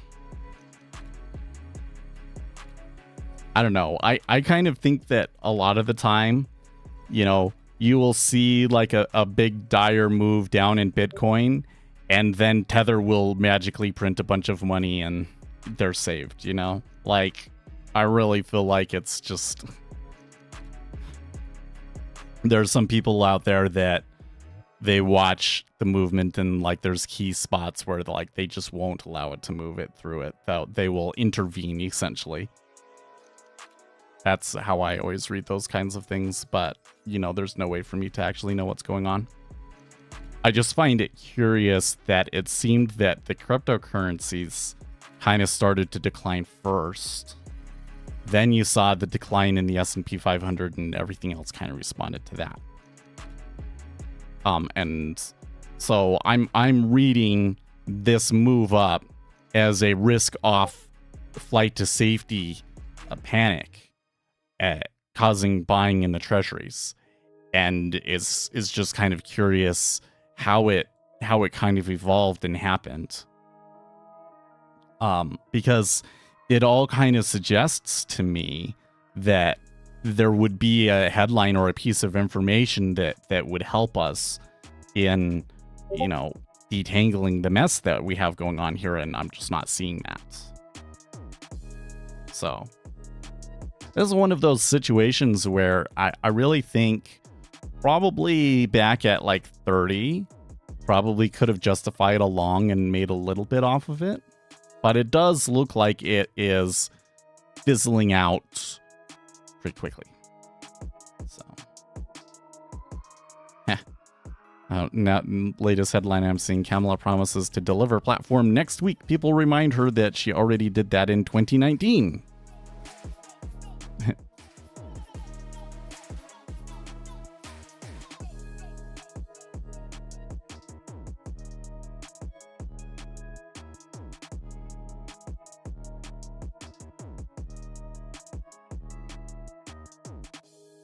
I checked the correlation I was telling you now. Gold tends to follow the price of silver, and it gave a big spread this morning. That's why I went short in gold. Well, that's curious.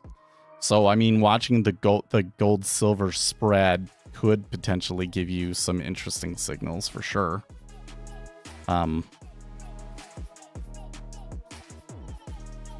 But to go short gold, what price did you go short gold at, by the way?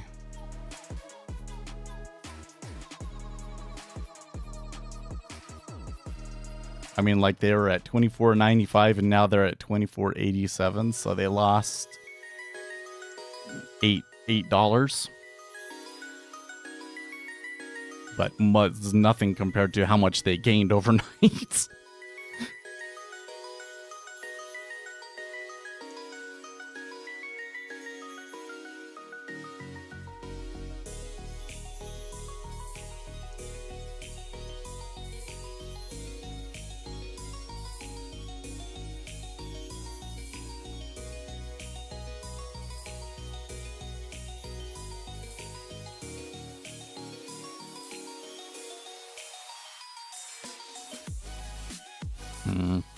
Now I'm reading a thing that says that actually the Harris campaign didn't use AI-generated images. I definitely saw AI-generated images. Did they not actually come from the Harris campaign?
Yeah, here this guy is right. The crowds might have been real, but on close inspection, some of the photos seem to have an AI component. Sure. It does seem like that to me too.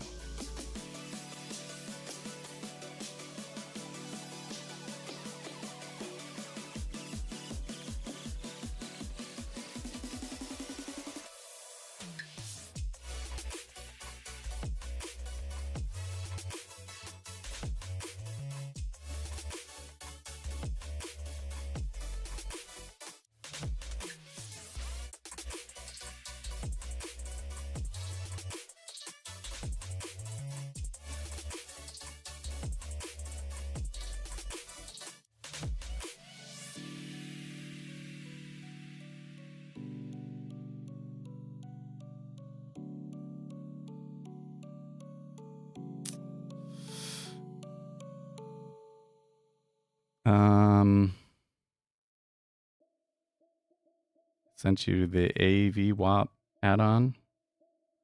Is that is that one that allows you to anchor it at a specific point or something?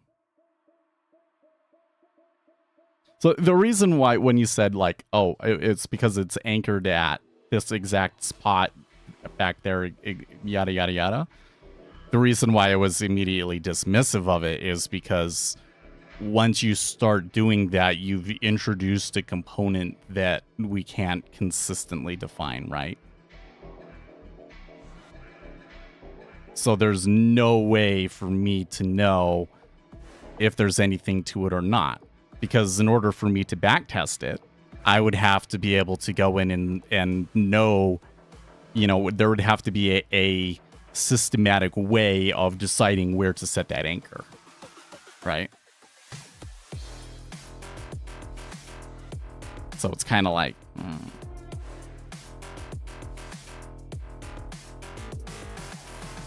and a large part of what I'm going off of here is that when we're trying to build intuition for the markets, it's really important to not incorporate information into our intuition that is not proven.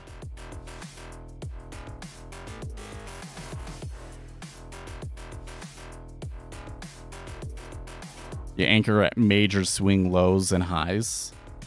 Okay, so like I could add a zigzag on there with a really big value and then decide that it's that, right?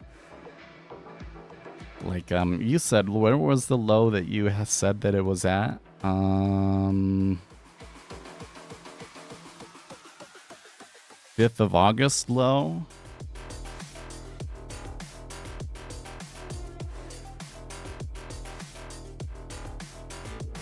So this chart doesn't even go back far enough. Oh wait, you have 90 days. Never mind. Okay, so I got August 5th low there, right? So then I have to say indicators. Zugu zugu. Deviation value. No, it's got to be way bigger than that. It's got to be like 5% or something.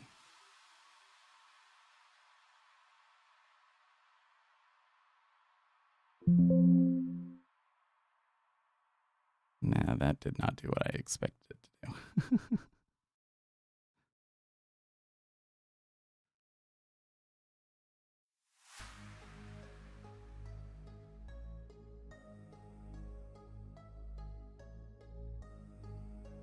So first of all, let's make this line like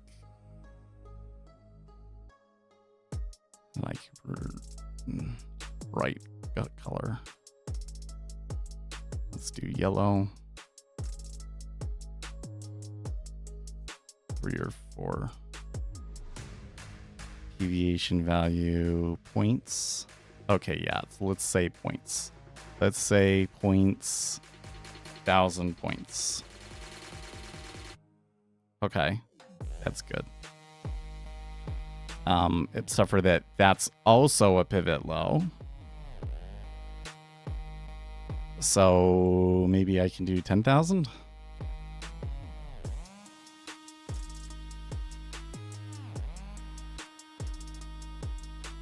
Okay, maybe I can do it as a 10,000 pivot point. And then, I would add when that pivot low is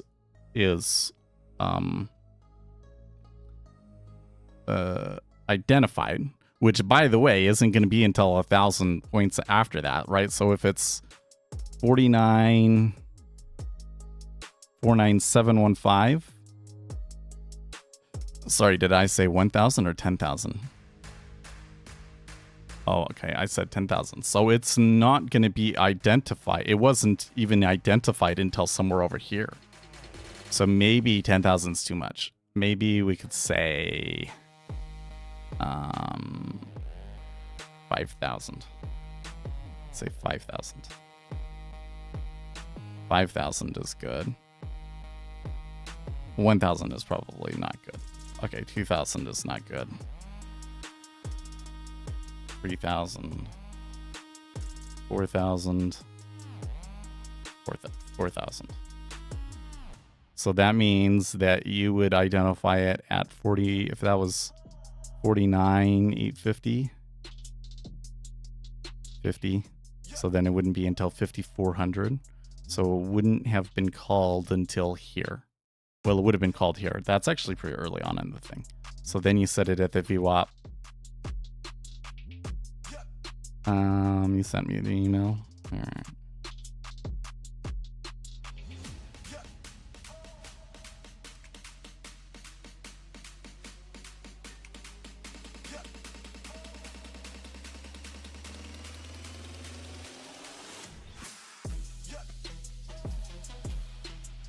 I don't actually see it. Maybe it's in my spam.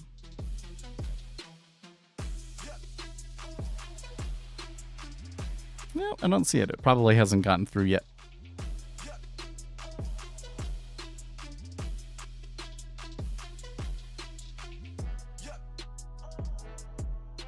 Okay, but then you could do that, and then you could use the tool to say, here's when we have whenever we have a low or a high, we set a VWAP, and whenever it comes back to that VWAP, we trade off of the bounce. Perhaps you could backtest it that way, but just from like what I'm looking at right here, I'm not convinced that it would look like what you would really expect. Well, especially since on this one, I guess I do need to change it to 5, at least 5. Yeah, there we go. Okay. Well, it bounced 3 times hard on that VWAP, but like if you perform that experiment over the whole history of Bitcoin, there's probably, even if it actually ends up bouncing off it of a lot, what you're going to see happen is when Bitcoin turns bad, it's going to just be a terrible indicator, right?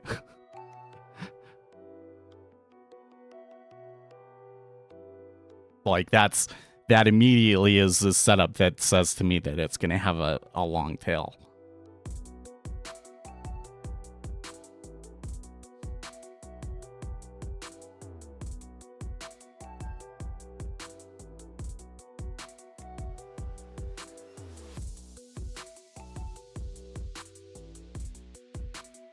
I mean, anchoring a VWAP at key pivot points sounds interesting, though. Compared to doing it over the session. Assuming that like it's kind of based off of a flawed theory, but would still be it's a popular theory, and it's like kind of the more widely accepted theory that like when you get a change in direction, that's like a different position, essentially. So they would kind of be interested in when, like people do this. We've talked about this recently, even where we're, we want a cumulative delta that's based off of pivot points, right? How much change was it at that pivot point? That's interesting to people. Based on what I know about markets, I wouldn't expect there to be a very good edge in it, but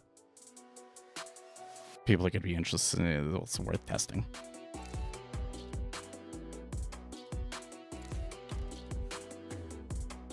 This is funny, but Bitcoin is now bouncing higher. And the S&P 500 is bouncing higher as well. But the treasuries aren't completely coming back. So, So I wonder if I come back over here to, like, let's say, Trading View. And then I look at some charts here. And what do I want to look at?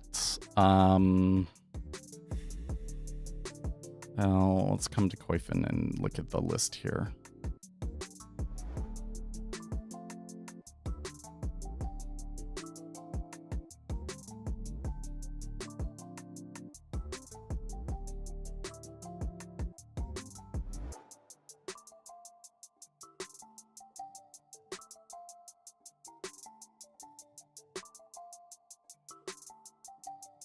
Most of these names, the movement in them today seems pretty lackluster.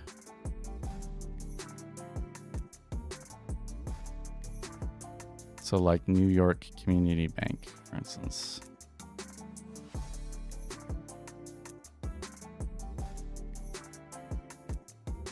On a 5-minute chart, no.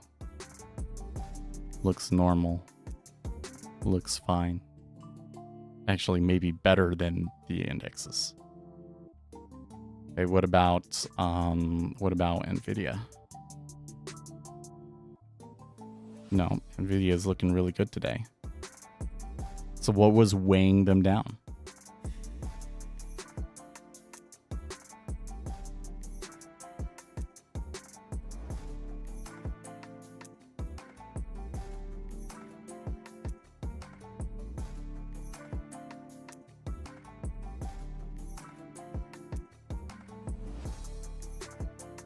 It's pretty weird. Warner Brothers Discovery down 3.7% today. Donald DJT down 3.6. Unity down. Good, screw them. Actually, I shouldn't have as much of a grudge against Unity as I do, but oh no, wait, yes I do, because they like changed their licensing and like decided to self-immolate. Yeah, but there's really nothing. Yeah, it's kind of weird. The sell action today really seems kind of out of, you know, should I say out of nowhere? It just doesn't completely fit correctly. So I'm not entirely sure what's going on today.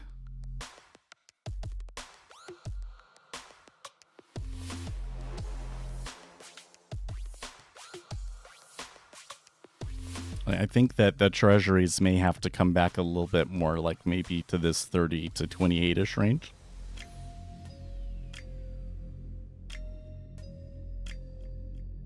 A spot from Bybit. Well, that makes me even more suspicious, Eric. Because it's just like one exchange, right?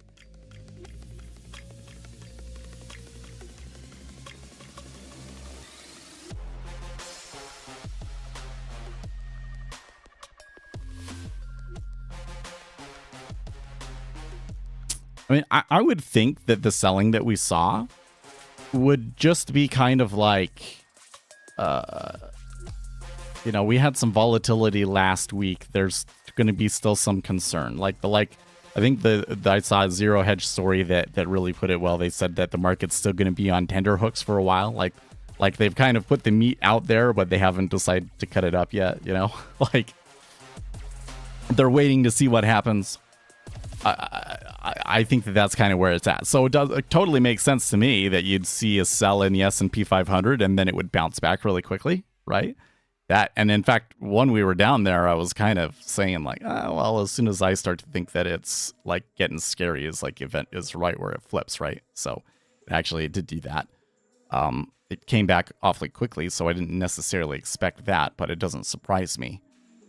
So now, like, the thing that I'm trying to sort out though is, okay, but why, if that is like in completely normal and expected, why did the treasuries and everything else react to it the way that they did?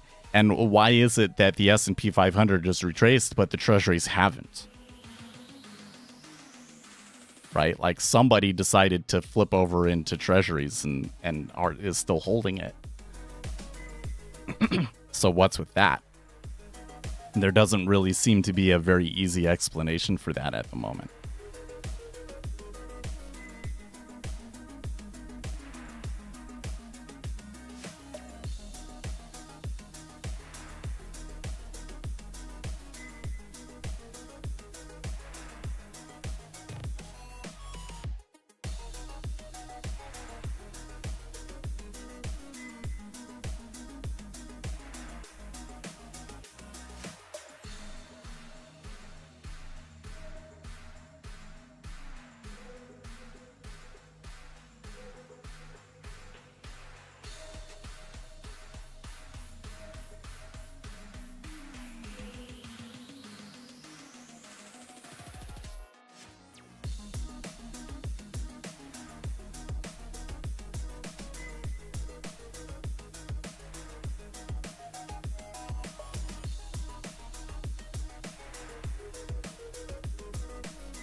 Well, still kind of sitting there at the bottom of 31 and just kind of chilling.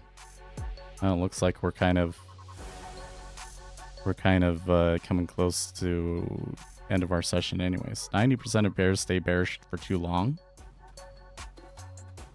Yeah, that might be true. I mean, like, one of the issues that you have is that the people that are bearish tend to be these people that are like pessimistic about things all the time.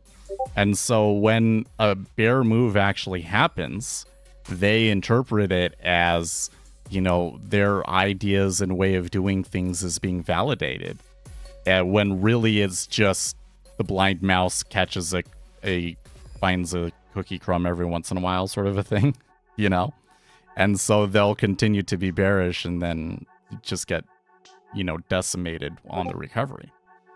And ever since 2008, that's like the strongest kind of pattern sort of story that I keep seeing is that there's always something to kind of get people concerned about the market and concerned about the market rally that we've been having. And they all get shaken out and then it goes higher. And, you know, especially between 2008 and 2020, the market just did that for like 10 years, right? So I do kind of get the feeling that, well, let's not say the feeling. When we saw this decline, I thought that it made sense because I thought that the markets had gotten a little bit ahead of itself and there were some potential risks coming up that, you know, it seemed like that the market was going down for reasons, but like that quickly disappeared. Like when the dust settled, it didn't look like there was actually anything wrong, you know? So that decline may have just been like, you know, caused by leverage and de-risking and all of those sorts of things, and that there's not actually anything more fundamentally wrong with the economy. But it could also be that there is something fundamentally wrong.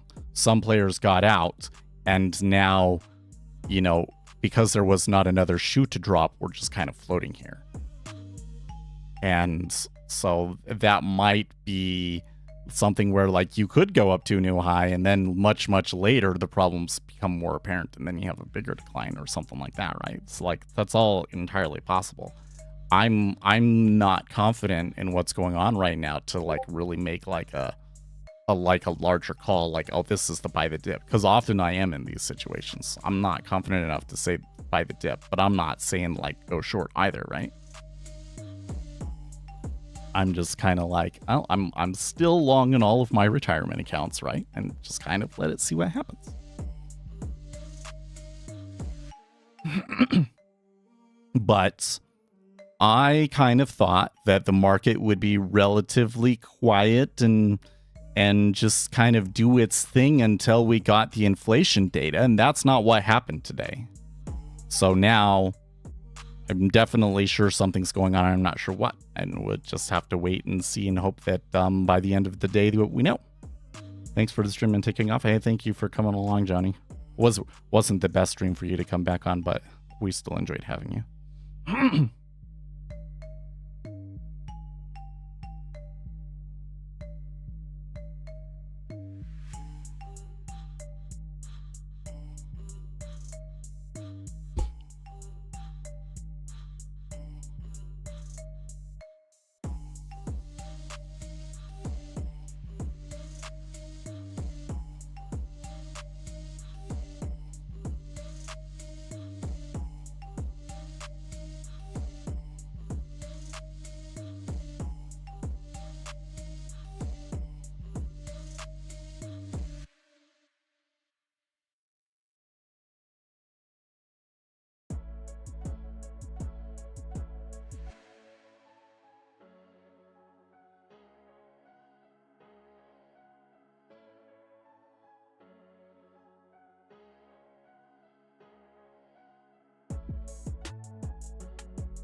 Are you watching the Elon Musk? Oh, I forgot about that. I guess that is going on right now. Well, no, because I'm going to be shutting the stream down and then I've got to do some work stuff. Then maybe after that I might look, because it sounded like it was going to be really long. But I'm sure that all of the best parts will be on TikTok and whatnot anyways, so. You gonna go short oil? Boy. That takes some guts. Okay. I don't know. That's a pretty strong trend in oil today. But it does have to end at some point, doesn't it? Oh, by the way, the treasuries did kind of touch that 30 again, so that makes me feel a little bit better about where they're at. But yeah, it's time for me to get going, so I will see you guys tomorrow. And in the meantime, stay excellent.